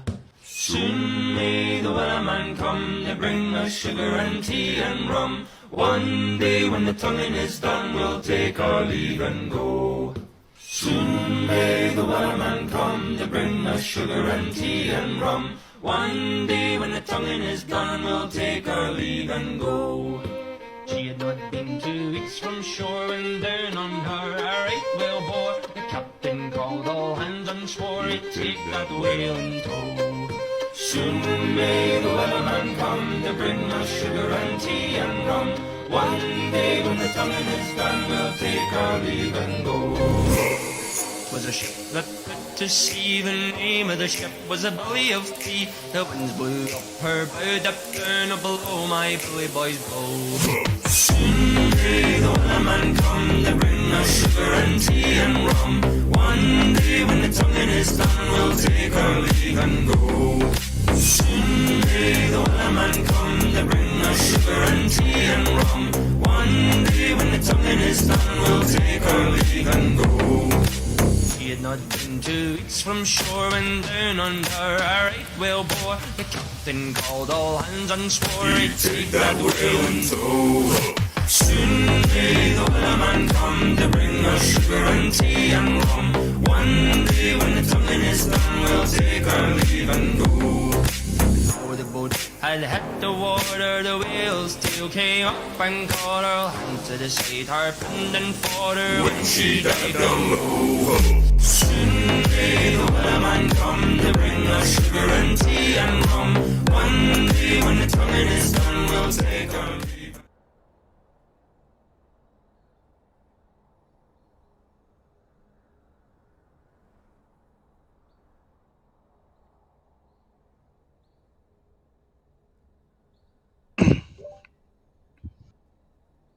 Welcome back, everybody. Hope everyone got a nice water break in to see some great Game 3. If you didn't think this was going to Game 3, these two teams been playing in Game 1 and 2, an all-out slugfest, non-stop fights. It doesn't seem like these two can keep their own hands off each other, much like some 15-year-olds just figuring out themselves. It's been a game. It's been a series. What do you think, Wally?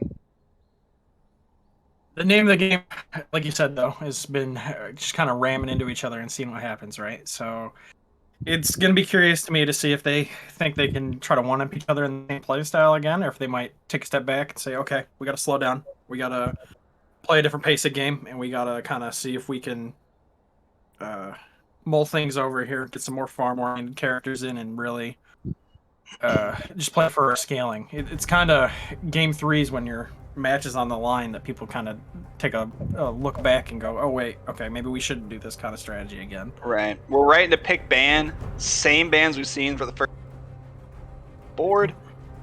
I guess they respect those picks enough not to change it.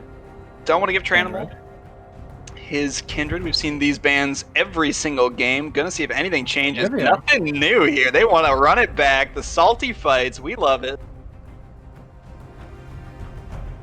And So let's see. what Hoping we get a Zillion or a Panther. Talia. We have had again. absolutely nothing going on. Salty run back? It is the salty fight it back, baby. Pantheon, Somebody we got it. There we go. We've seen enough of that champion. Both teams saying that's doing too much. No more Pantheon on the game. Graves picked up, taking away from Tranimal, one of his favorite picks. Going for a little comfort here. Okay. Yeah, we'll see how it goes. TJ on Graves is also very strong. Playing around him to carry. The Olaf not able to do a ton in the last game. See what they pick up here. Knowing the jungler's already seen. Gallia, they like what they did with it. It really did carry a lot of those fights. Easy engages. They might want to run it back with some sort of engage comp here.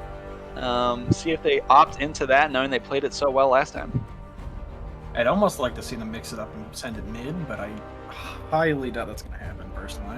Yeah, I can't imagine. Sivir, they liked it. I don't like it. They liked it, and that's what matters. Running that one back, thought the autos and the Ws carried through the fights enough, and the ultimate ability to run it in, not too shabby. Gotta say it, I think it did more than the Varus, so it's alright by my books. Fully getting his Morgana, though, that did slip through because they banned the Pantheon. And there's the Jhin. I am, oh, blessed day. My goodness, the strongest AD finally been picked up despite being unbanned every game. I think that's a very strong lane. Now, what bans come through next? Yeah, heavy topside bans might come through. Could see a set ban after the Alawi ban, knowing that the Graves can only go jungle. No flexing. This isn't the gym. What ban will we see next? Both of the mains are still open for the mid laners too, so I'm hoping that there's a little bit of flex. Maybe get rid of a Zillion or a Ziggs here, but... Oh, they do get the Zillion off the board. Just as you asked for, you receive. Orianna banned, and let's see if they ban another mid laner or opt into the top side. It seems, though, that Lyle's much more willing to play tanks. Showed the Scion pick. Oh, he definitely showed his Orin skill. And for Lyle. Yeah, I think Camille's a very strong place right now. Good ban. Doesn't want to see that take over. What do they opt in here? Top side and or their mid laner. Probably going to see a top lane pick, if I'm guessing. I almost think mid, just because the pools haven't been touched too much. Lucian, there you go. You're right. They're gonna pick it up, knowing they have an AP jungler and a Gallia with a little bit of AP damage. Could mix it up either way with their top lane pick, depending on where they want to go with blood. Sure. Gallia support's not exactly going to do a whole lot of AP damage, though. So if that is the support, they might still need another AP source in the top lane. I do know, and correct me if I'm wrong here, doesn't Winds of War kind of strip some MR, or do they change that? Lux being picked up, though. No, it just does the increased damage in the center, but no stat rips or anything. God damn, the real question, who allowed me to cast when I don't know? Let's see what they end up rounding it up with top lane. Wukong! Okay. Interesting. Now I gotta say, blood on Wukong's pretty scary. We could see him pop off. He's angry. He is an angry monkey. Bully Bear, though, that's a great pick in my opinion. Able to jump in, Galio over the top, a big bear with a big statue to follow. Some setup for the Elise too. It's really going to be probably two of the best diving champions in the game. So they're going to be hard pressed to be even near their towers. Yeah, I gotta be honest. If we're picking a comp around Graves, we're certainly not seeing it for Blood's team. A lot of across the board. I think Jhin and Morgana, incredibly strong lane. I think Sivir Galio could get bullied if Dev decides to step up a little bit. Look for Tranimal to try and even out that lane a little bit because it can get kind of one-sided quickly there. Lucian in the mid lane, though. I think it's a really good pick. It allows a lot of flexibility to fight in the mid game and the early game. Especially we got that Elise in the Graves who wants to scale more, fight a little bit less. That could be pretty big to get Tranimal ahead. I think the Volibear is a great pick there. Gets that engaged they're looking for, someone to jump in and have the Galio follow with the Sivir R over the top. Mm-hmm. It's a pretty short-range team, though, so they are going to have to be worried about getting kited. Yeah. That being said, you only got one Black Shield and plenty of squishy characters on your team, so absolutely knows that someone's probably still going to get caught anyway. And, like you said, of note, Lux and Jin, not a ton of ability in kits. Jin will probably. I mean, we've been proven pretty wrong with these ADCs before, but if he opts out of Gale Force, I would truly have to go leave the cast. We'll get a little bit of mobility there. Looking at the comps as they are, though, I got to give a solid advantage to Tranimal's team. I think they drafted a very, very easy-to-play comp with a lot of early game potential with Elise and Lucian. Yeah, for sure. 100%. About the only thing I see really going forward for TJ's team here is just that if they get a lead, they're going to be hard enough to kill that it's going to be pretty hard to come back. Yeah. And you know what? To mix it up a little bit, I'm going to change whose team is whose. Too much credit given to those topside players. I'm looking for Chaos's team to run it down. I think it'll be pretty, like we said, easy to play. I thought the Galio really overperformed from last game. Bush League, a pretty aggressive player. Very, very happy to flash and taunt everybody in there. Do you think we'll see a level 3 to 5 play topside with Elise Woolley? That's something I'm looking for. I certainly hope so. I mean, realistically, Tranimal should be going for a level 3 rush to go straight top. Wukong's not going to be able to do much about it, and he'll out clear the Graves, so there's really not a lot they're going to be able to do to stop a 2v2 unless he just does his entire topside clear and stays there. Yeah, and you know what? If we're looking at Dev's team right now, I think they have a potential to carry pretty hard. Jin, if he gets to 3 items with that Gale Force Collector, i.e. triple threat, that damage is disgusting, and he can really get away from you if he's able to get to those 3 comfort pick items. Oh, for sure. Yeah, no, there's enough characters on their team that are strong enough to carry by themselves, and maybe that's kind of the strategy they're going for. Just one of us gets fed, and we just work for it. But yeah, the team fight comps usually I give them the benefit of the doubt when it comes to stuff like that. Yeah, I think it's really gonna be a question of about pacing wise. Can those lanes get enough of a lead that in those early fights and mid game fights that those leads that they built for themselves are enough to carry the day? I'd be interested to see. I know Blood's Wukong, a bit of a sleeper pick. I've seen him play Wukong a couple times. It's not too bad. I know the Monkey Man himself is pretty good on the champ. And we'll see if he can carry the day. That ulti coming around twice could change some big team fights. Yeah, especially with the short range they're working with. As soon as Cocoon is down, he's pretty much got free reign to do what he wants. Yeah, absolutely. And if he chooses to not go backline, that's a great way to peel your really heavy damage backline with Jin and Lux. If you can knock up the Volibear and the Galio when they jump in, then do it again. That should offer some peel, some protection. I think it's going to be a lot of positioning. A lot of positioning in this game, a lot of fight to take, and we'll see who can come out on top here as we look to get into the Rift soon. Mm-hmm. The big difference maker for me with the 2v2s is going to be the Elise versus Graves matchup. So it's generally considered in Elise's favor just because Graves can't auto through the spider links. So if he is able to get good cocoon damage down and dump his execute before Graves can even come in to clean him up before he transitions back to repel away or whatever, it's generally in the Elise's favor. True. All right, real quick, we're getting onto the Rift now. Who you got? Who's your pick? Before we finally get these people into their lanes. I give it to Tranimal's team again. I sound like a broken record, but I'm with you, man. I'm Team Tranimal. I'm riding the high. I'm just a big proponent of the easy execution comps in this level of play. So I agree. Not that I'm on ELO, but if it's easy for me, it's got to be better, right? That's how I like to think of it. Yeah, As we got a bit of a push in here. 4 people coming, remembering what happened in game 2, and they got a little body trying to get that deep ward in. Say, hey, maybe we should send more than one player. That's an idea. They do get that ward in on the blue. Nothing too crazy.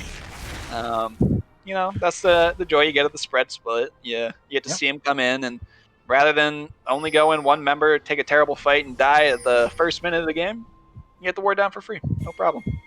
And like I mentioned, what that ward does for them is it stops them and lets them see if Graves is going to start blue side and just do the 3 camps to counter the level 3 gank top, or if he's going to do a bottom to top clear. True. And And a lot Bully, of information. Reform Bully was able to sneak in when they sent those 4 people to get that. Oh, we got a pause here. Let me see if I can read with my old man eyes.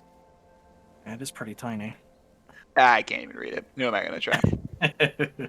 We do have a pause here. You know, I think it gives us ample time to talk about the birds, the bees, the weather, whatever. So I got to ask you got any weekend plans coming up?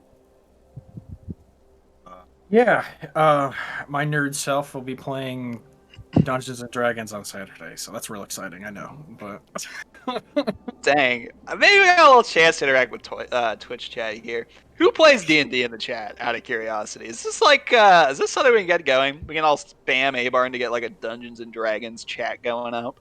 there is a Dungeons and Dragons role in the TCL. I've never seen anyone use it ever, but it is there. Dang, It's kind we of got a like the bunch of Halo people. role. I've never seen anyone use it, but it's there. All right. Now let's transition this. Who's gonna teach me? You know what I mean? Who's gonna teach me how to play this stupid game? Oh, we're right back to the Rift. No more D&D talk. Only bad player talk allowed. Lemon saying it's super easy. Good. I can only handle super easy. It's all right. We're gonna see if our players here can roleplay how to feed. Invoice for blood. Now let's get into the lane matchups. Autoing away. Nothing too crazy. Sivir back on her tier. We'll see if she's crying by the end of the lane phase against Morgana, but yeah, we'll see how it goes. Good words so both can see the pathing. Interested to see where the Elise can get her ganks off, and Graves tries to stabilize the game a little later.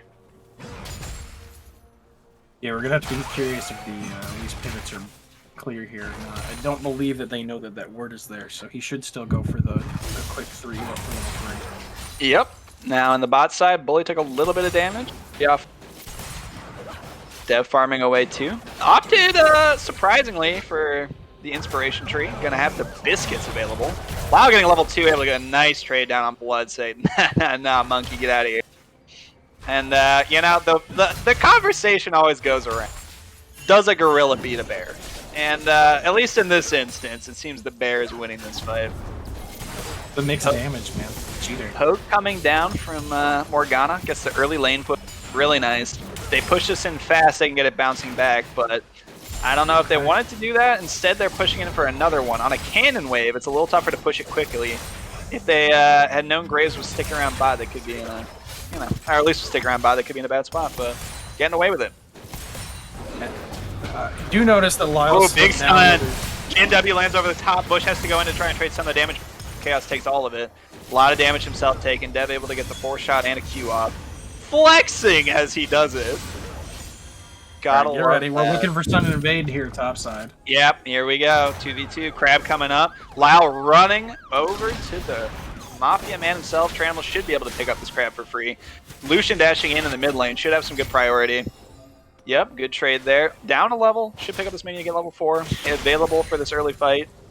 And Tranimal picks up the first crab. If he gets that double crab off, you know, that's what Graves is looking to avoid. But those, like we mentioned, early able to rotate good mid-game.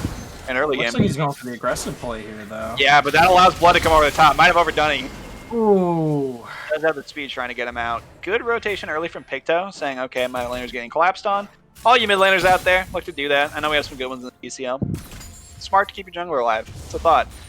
I've got to say, there's really not a whole lot to aggress on there. I'm not exactly sure what Trinimal's thought process is there. That is a free double crab for him.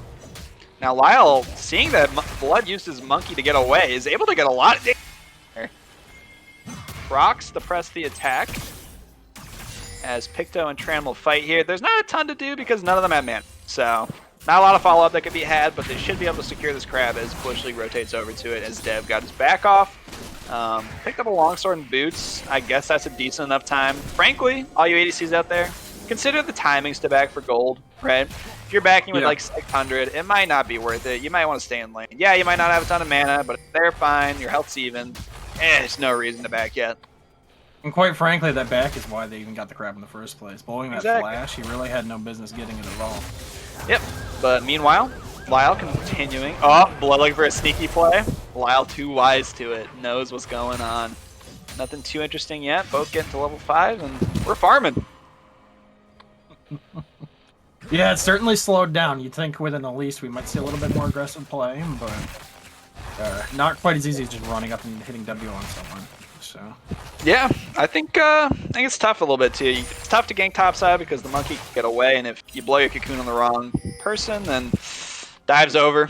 Bot side does not have a lot of priority. Jin Morgana's going to push that in constantly. So yeah, just a bit of farming. Nothing wrong with that. I will say, honestly, it's the mid game, and we get some people in the lanes, probably around like level 3 to 4. That Lucian might be a little more available. Yeah, it looks to me mostly like their focus is actually trying to invade TJ here. See if they can get some picks up on him. They keep going out of their way to ward his voice side up. And with the Volibear passive, he's pretty much guaranteed to be pushed no matter what. So. Yep. Blood gets level 6 here. Lyle's going to let the wave back to him. Need to go to. The wave's coming. You get it anyway. But yeah, much slower pretty paced game. straightforward on our farm here too. A little bit of a short on the top here. I don't think anyone coming into game 3 with the bets in the chat that I saw would say we'd see no kills by 6 minutes. Like I said, these teams usually want to slow down in these 1v1s and really take stock of what they need to do to win. So they really don't want to give any free stuff away here. Yeah, and you know, another thing about that back in the bot lane is Jin's now down a longsword. Backing too early with that goal timing, you come back, it's fine, you get your lane pushed in. Sivir doesn't lose anything for backing when she did, as you can see, but DS not a longsword. Blood trying to come in, Picto needs to get out of there. Does, sees him on the ward, able to smartly get away. Has that Vamp Scepter too to keep him alive. I don't know exactly what that Lucian's going to go with the Vamp Scepter, but wow, did not see what happened there, but gets destroyed by the luck. A flash was used. I gotta assume it was flash stun, E, an auto, and an R over the top before he could even blink. Picto didn't use the flash, so probably no time to react there if I was a betting man. And we got a crab to fight for. Tranimal's level 6. The big spike for the Graves. That ulti unlocks a lot of damage, and yeah, they respect that. He does have the red buff too. They're really not going to be able to get away from them, so it's just a gimme, honestly.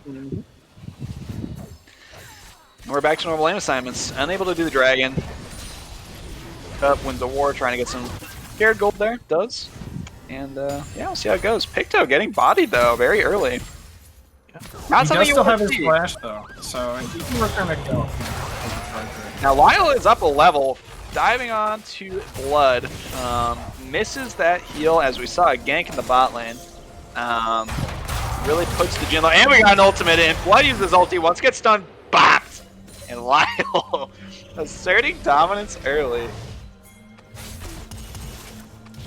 Let's see what happens here. TJ and Bush. Bush walks into auto range, tries to E out, but actually knocks him up and closer. Chaos doing damage though. Can they turn it on to TJ? Nah, Bush getting away, and here comes the Jin ulti. 1. Misses. 3. Oh! And big damage. Sivir spell shields the 3rd one, which, you know, that's a choice, but doesn't matter. Not low enough for the 4-shot to kill her. Meanwhile, topside, Lyle's up 2 levels, which, you know, for someone who's pretty low mana though. Yeah, for sure, but really performing quite well against Blood, who was, you know, at least picked to be one of the top, if not the top laner in the league thus far, and they have enough lane presence to steal a blue buff away. Now, we do have TJ coming here.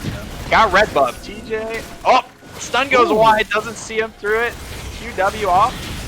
Good damage, and I didn't see who got the blue buff. TJ got the blue buff there. Now they're going all in on him. Immediately stunned by Bird. Great stun. Keeping alive his jungler. He was able to take away that blue buff. Tranimal and and here comes Blood with a big engage on the flank. Stun over the top, just misses Tranimal. Lyle, no mana in the front line though. Picto, no mana to follow that up either. Everyone's just autoing because they got nothing left. And they are able to pick up Lyle. TJ gets the smoke screen out, but slow, and that's that. They overextend and they pay the price. Back to I almost thought he had his ult up there. I'm really surprised it actually worked out. Now Tranimal misses, goes onto the wrong target. Now Blood should be able to get this kill easily. And let's see, yeah, able to just auto him down. That's what I'm saying when it's against the Monkey Man. If you miss that stun on target with that W, it's free kills. And as you see, an early lead coming in for Blood. Those early lane dominant champions are really showing, and they're able to turn that into a Rift Herald on top of everything else.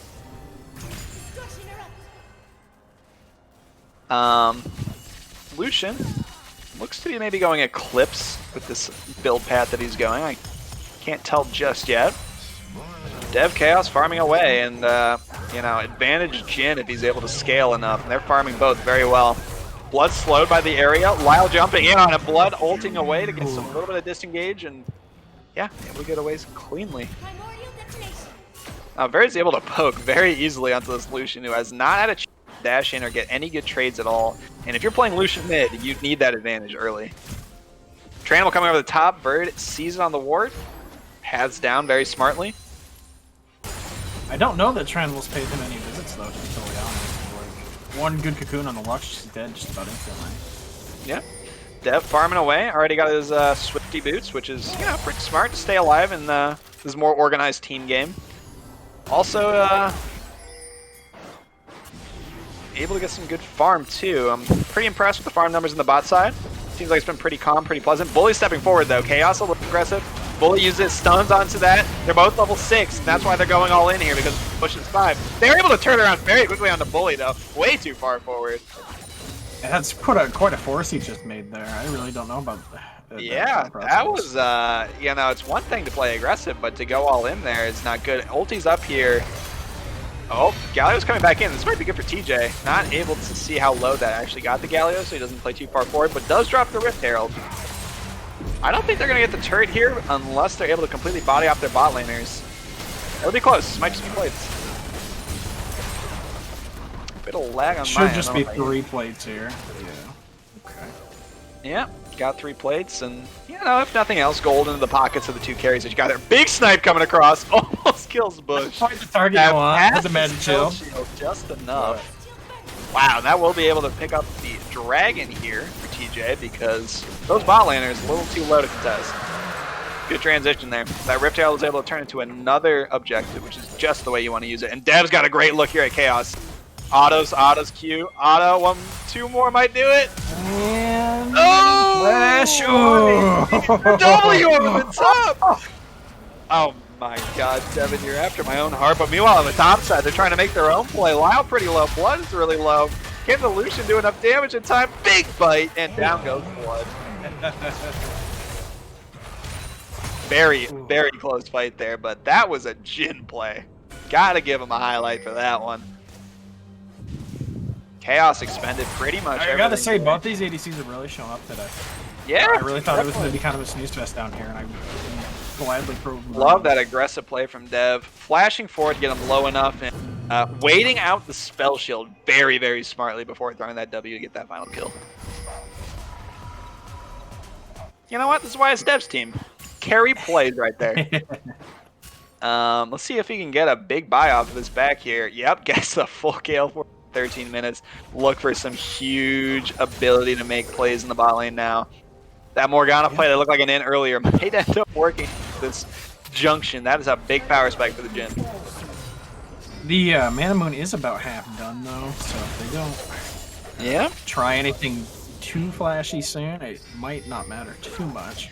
Yep, and that being said, that Mana Moon does need to stack more for it's worth too much. Stun coming through, Lyle is really just a now. Blood has no presence whatsoever. Press the attack coming through. We'll take a tower shot to get one back bite in. Now they're really going for it. Great play by Blood at the end there to transition that trade to be way more in his favor. Tranimal going in. TJ's 2 levels up though. This could go really bad. Dodges the big Q, big R. Easily dead Spider. Blood looking for more. Not gonna find it though. Lyle able to walk away. Stun over the top. Good dash by Lucian. Way to look at your monitor, kid. Meanwhile, Jin really is starting the lane presence. This is what we were talking about. That champion is in such a strong spot right now. Able to push it out willy-nilly with the Morgana assist over the top. They could play like this with no problem. TP coming in though, they need to see it. They don't see it too long. Devin and Bully not seeing the TP. Gonna go down from that, and I don't know if he was asleep at the wheel or typing or what. Picto dodging that. Good TP. Lyle's really keeping his team in it. Gotta give it to him. Yeah, nice punish for the top tower. Absolutely. Picto eats a tough one there. Swinging by mid, he does have ult. See, looks potentially like he wants to dive. Unfortunately, this Elise is supposed to be an early game. Does look for the dive. Bird is no tower to help him. Nope.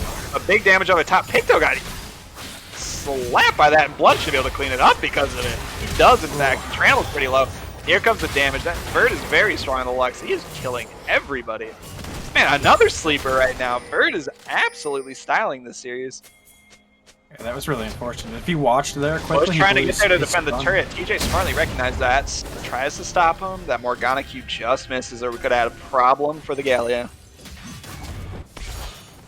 Up, Dev. Gale forces forward. In the bush. I don't know if he'll have enough speed. Does have the Swifty boots. Ah, not enough to get to the Sivir. Meanwhile, Blood trying to assert some dominance he couldn't find in lane on the jungler. So we're looking at a 4K lead here at 15 minutes on the side of Blood. Yep, and they're going to need to keep that going because they do get outscaled. Tranimal missing everything and Blood able to jump in on him, do some free damage because he's got that healing item. TJ sitting over the top, hoping that at least had some camps topside to come to, but actually fast bot side, so no problem. No harm, no foul there.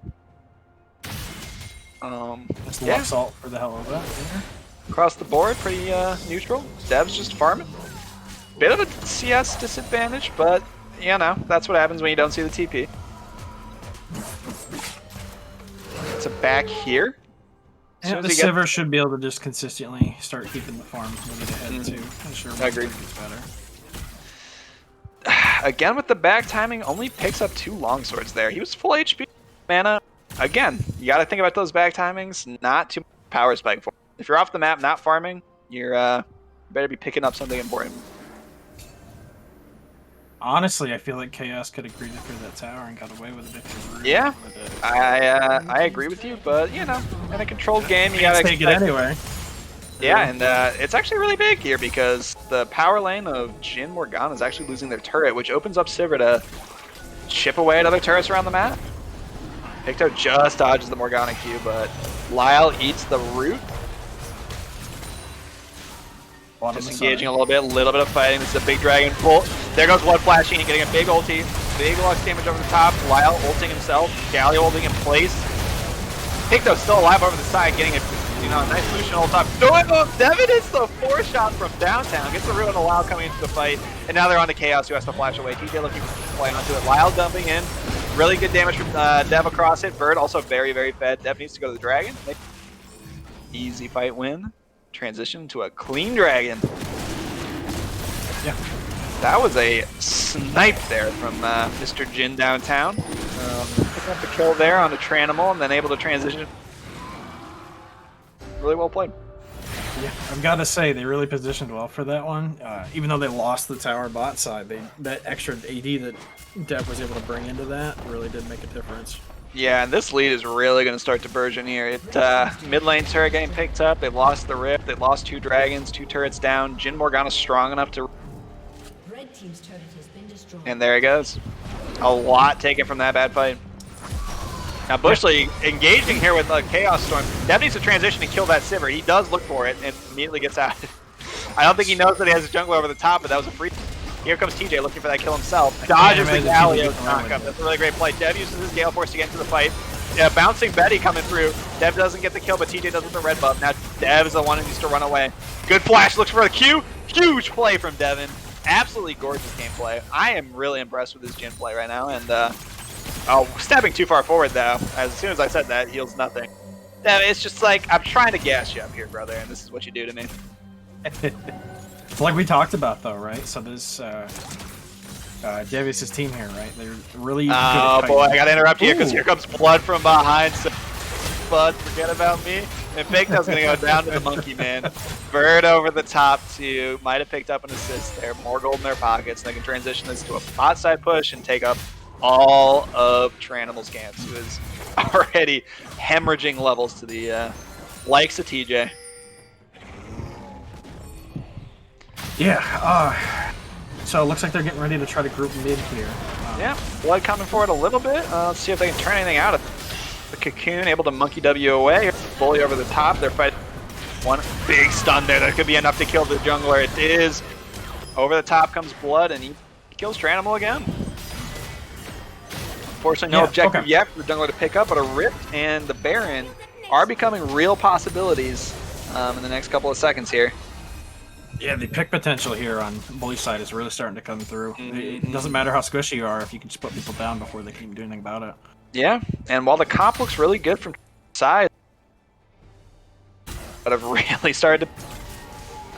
Lux is able to really control the lane. Picto's not been able to make the early game plays that he needed to get ahead as a Lucian player, and, you know, they're suffering from it. Yeah, we really haven't seen the Sivir or Volibear yeah, and also Galio combo. There we go. That's the giant statue man's name. Right, yeah. Totally agree. Wow, that's a lot of damage. Just 1E and Chaos is half health. Something I'll also note too on that Lucian build, when we saw that early Vamp Scepter and thought maybe an Eclipse was coming out, that was incorrect. He actually went for the Gale Force. So in my opinion, a pretty inefficient build. Oh, big flash stun. Might be able to kill the Lux here. Really great play there. Tranimal showing what's up. Great play there. Might be able to transition this to the mid turret, or a risky Baron call is coming out. It is unfortunately warded. Blood's on the bottom side though. They might be able to get away with this. They're going to start it up immediately. And they are, yeah. They have a lot of consistent damage with Lucian. 2 ADCs is a lot of damage against this Baron. Here comes Blood on the top side. We'll see how it comes down. They're moving far forward, but they need to engage forward or deal with Blood in the back line. Which one are they going to pick?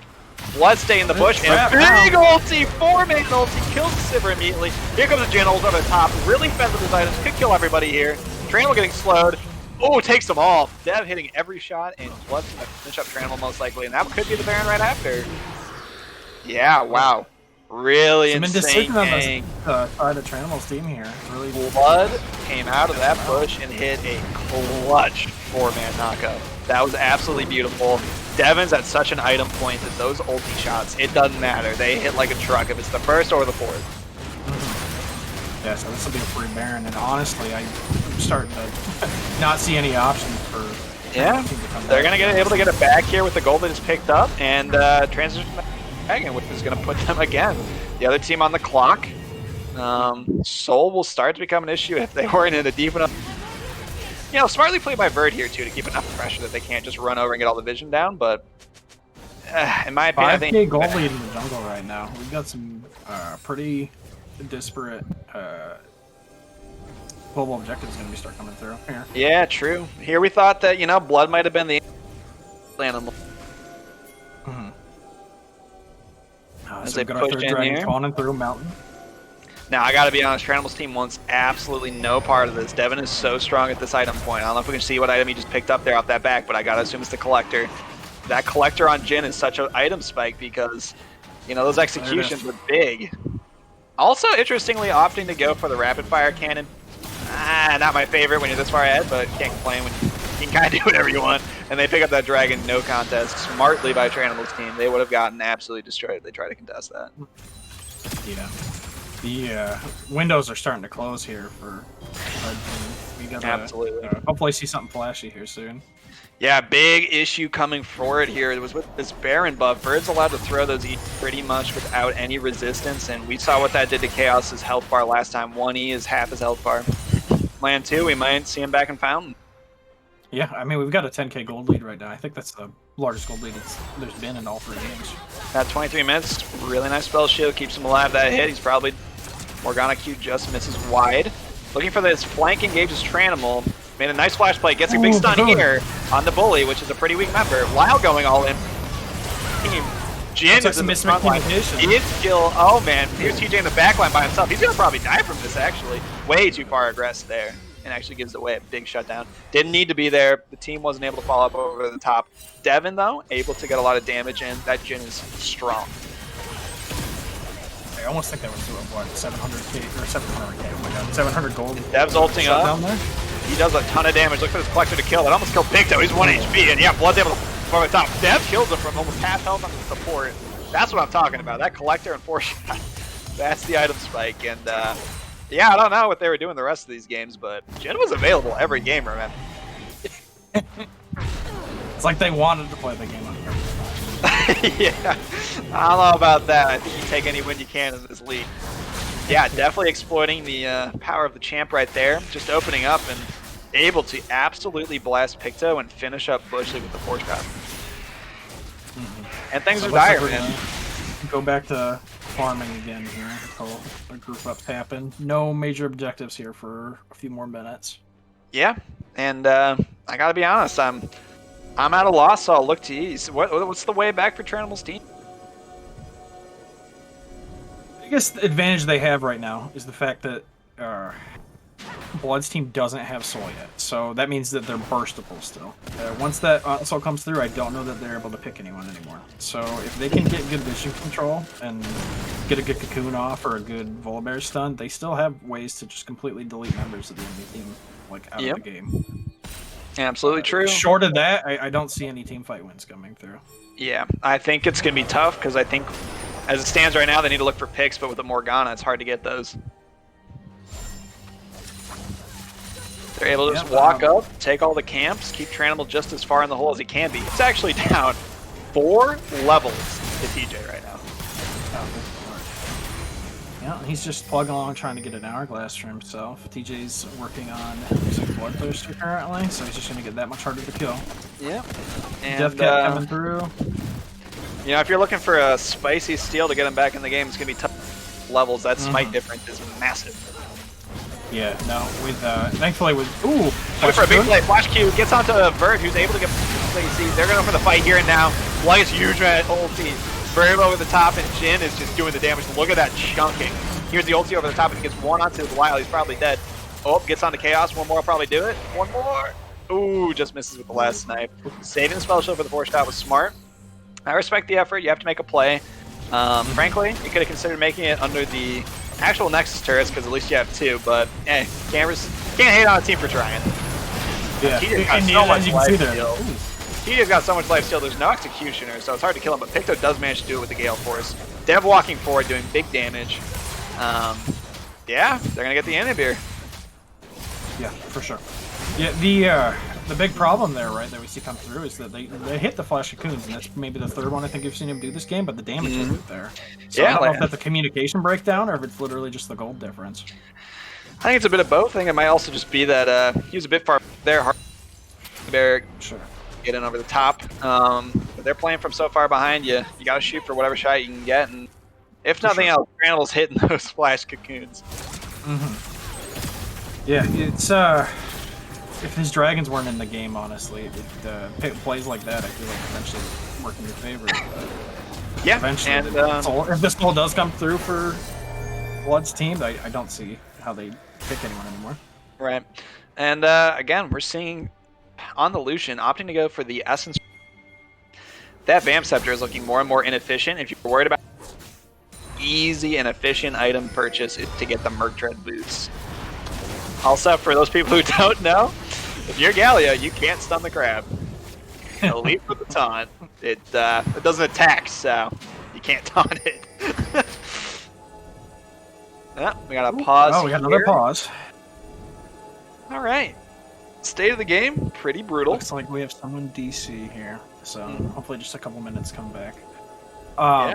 One thing to point out though about taunts, so Rammus's taunt and Shen's taunt do work on the crab. As weird as that is, so you can thank That is God weird. for Spaghetti Code, but I guess Galio does have its punch, so it sort of works itself out.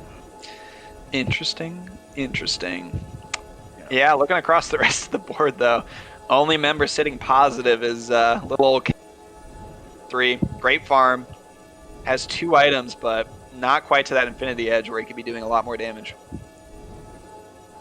Yeah, I do have to say though, at least top lane and mid have been keeping their farm consistent with each other, so that makes a difference. This gold lead would probably be closer to like 15 if it was anything like it is in jungle right now. Yeah, and also just looking at the map, we got Soul here. If we don't see an all-in fight here, I think the game's over. And you know, even if they don't take the fight, they transition. Right, yeah. No, they're gonna have to risk it for the biscuit here, but they're currently, it looks like, stuck in their jungle. They're not gonna be able to get into the river, which I dare say is just gonna keep them from getting a clean engage no matter what. Yeah, and the you know, the real issue, as much as he was kept down in lane by Lyle, he was able to make some really great plays. We'll harken back to that fight around Baron where he got a 4-man knockup that pretty much changed the entire scope of the game to being a pretty bloodbath. And, you know, we'll see if you've he got can a get in Fed here. Jin and a Fed Graves here with a Black Cleaver on your main engage. Mhm. You're really going to be hard pressed not to just one-shot people after he goes in. Couldn't agree more. Let's see. Anything else exciting on the map? Yeah, I mean, the game's in just such a state that it's like if these lanes keep in, they get a Baron, they get a, you know, that's it. That's all I see. I can't, frankly, I've played see this enough game solo going queue to on know 5 that more this is minutes. definitely still throwable, but they're in a pretty tough spot here. Well, let's turn it over to the chat. Do they turn it around, boys? Who's got some money? I'll give some pretty ridiculous odds for Tranimals. Give me the what is it? The pog of the day in the chat if you think there might be an upset in the game today. Yeah, dude. If we see an upset, you know what? Why not? Why not? Are you suggesting we gamble? Yes. No. Only Be if you're responsible 18, with your right? money. Only if you're 18. Yeah. Only invest in government bonds. Good lord. Let's see. We do have both of our TPs up in this game too. Lanes are pretty bad states for Trembles' team. I'm just looking for any possibility of a backdoor. Oh, we're back into the game now. Yep. And here's the fight getting set up. Stun lands on the Lyle. Stunned right away by Jin. Blood's on the side, but on a ward. Doesn't know it. Dragon's already went down. Another stun lands coming across, and there goes Lyle all the way. The holder engage. Knocked up onto the backside. Kicked up very, very low for Blood, and in the front line, very, very much damage from the Jin and the Graves, and the fight continues. They don't have enough gold to really carry this. Blood's able to carry up the backside, and that should be the game. They don't even need the dragons. Blood recognizes it, TP's into the wave, and yeah. There's the TCL. That's it. GG's in the chat, boys. Yeah, a lot more reserved game from both teams this time around. Couldn't agree more, yeah. It was a slower pace at the beginning. I really thought it might go to the way of the comp from that, but in the end, it was those solid lane advantages. I mean, look across the board. No lane had a bad time. Yeah. A lot of it also started out with the early tracking, too. That made a big difference. Couldn't agree more. But there you have it, folks. Bloodbath and Beyond, TJ, Bird, Dev, and Reform Bully showing you how to play some League of Legends. Looking over here with a 12k gold advantage, soul taken, every objective pretty much that they wanted. It was a dominating performance. So harken back to that game one. They absolutely... I got to give it to them. It just takes Blood not running at 1-7, and it's amazing what things can happen. Yeah, I'm pretty excited to face Blood's team again. Oh, look at that damage. So close. Yeah, that's crazy. Definitely impressive there. I'm surprised the Lux didn't do damage watching, but across the board, very, very, very strong play from everybody on Blood's team. Got to give it to them. Tranimal's team, I think they just miss on a couple execution pieces. I think they found a bit of themselves in the draft in the second game, but weren't able to get the exact same comp they got. And, you know, those early game lane leads were just too much. Elise dying a couple times in the early game. Lucian not able to get it going. Had an inefficient build path, which, you know, that's something that can be fixed out of game. So look for them to come back just as strong in the next one. Yeah, for sure. I really want to get the midliners and the ADCs this set. We really thought it was just going to be a giant mid lane death or top lane death ball, and they really everybody showed up. I was really impressed today. Yeah, absolutely. Here we were sitting back saying, you know, meta king, we're going to see Blood, and you know, we're going to see Lyle, we're going to see narrative, but here we stand corrected in the first game. Big R's coming across. Devin making the Varus pick work, which shocked me. And then turned right back around in the second game. Chaos making the off play. Absolutely doing damage like crazy in those team fights, being left alone for the majority of them. And those ricochets were pretty gross. Pretty gross. So, yeah, big shout out to Dev, to Chaos. Those are both your teams. I'll give it to you. And, yeah. I see someone in chat saying Gale Force Lucian isn't inefficient. What I'm saying inefficient is picking up the Vamp Scepter first and not instead just picking up like Merc Treads. Yeah, but otherwise, great series. Thank you all for being here. Couldn't get enough TCL. We will be back. More games to come. Good to see everybody in the chat. I think we had a good amount of viewers. So thanks for tuning in. And yeah, we're going to catch you in the next one. Wall, you got anything to send them on? Just be sure to tune in tomorrow, 8 o'clock. We've got, I believe it's the Purple Flames versus. Oh, who is it? Help me out here, Lisa. Do you remember who tomorrow is? That's a great question. Where's Abarn when you need him? I don't actually know who's playing. I barely take part in the league. JK, it's me. It's your boy playing tomorrow. Everybody God. better be here. I'm all that matters. It's me. Music, shut up in the chat. I better see everyone tune in live and ready to see a real ADC. I am the man. I am the myth. I am the legend. But Jake, you know what? Just kidding. It'll be a It's later if you actually weren't sure you had a game tomorrow. yeah. It's us. It's the chess club. And we expect to see y'all there. It'll be a lot of fun. Fantastic. All right. Good night, everybody. Take care. Yeah, have a good one, guys.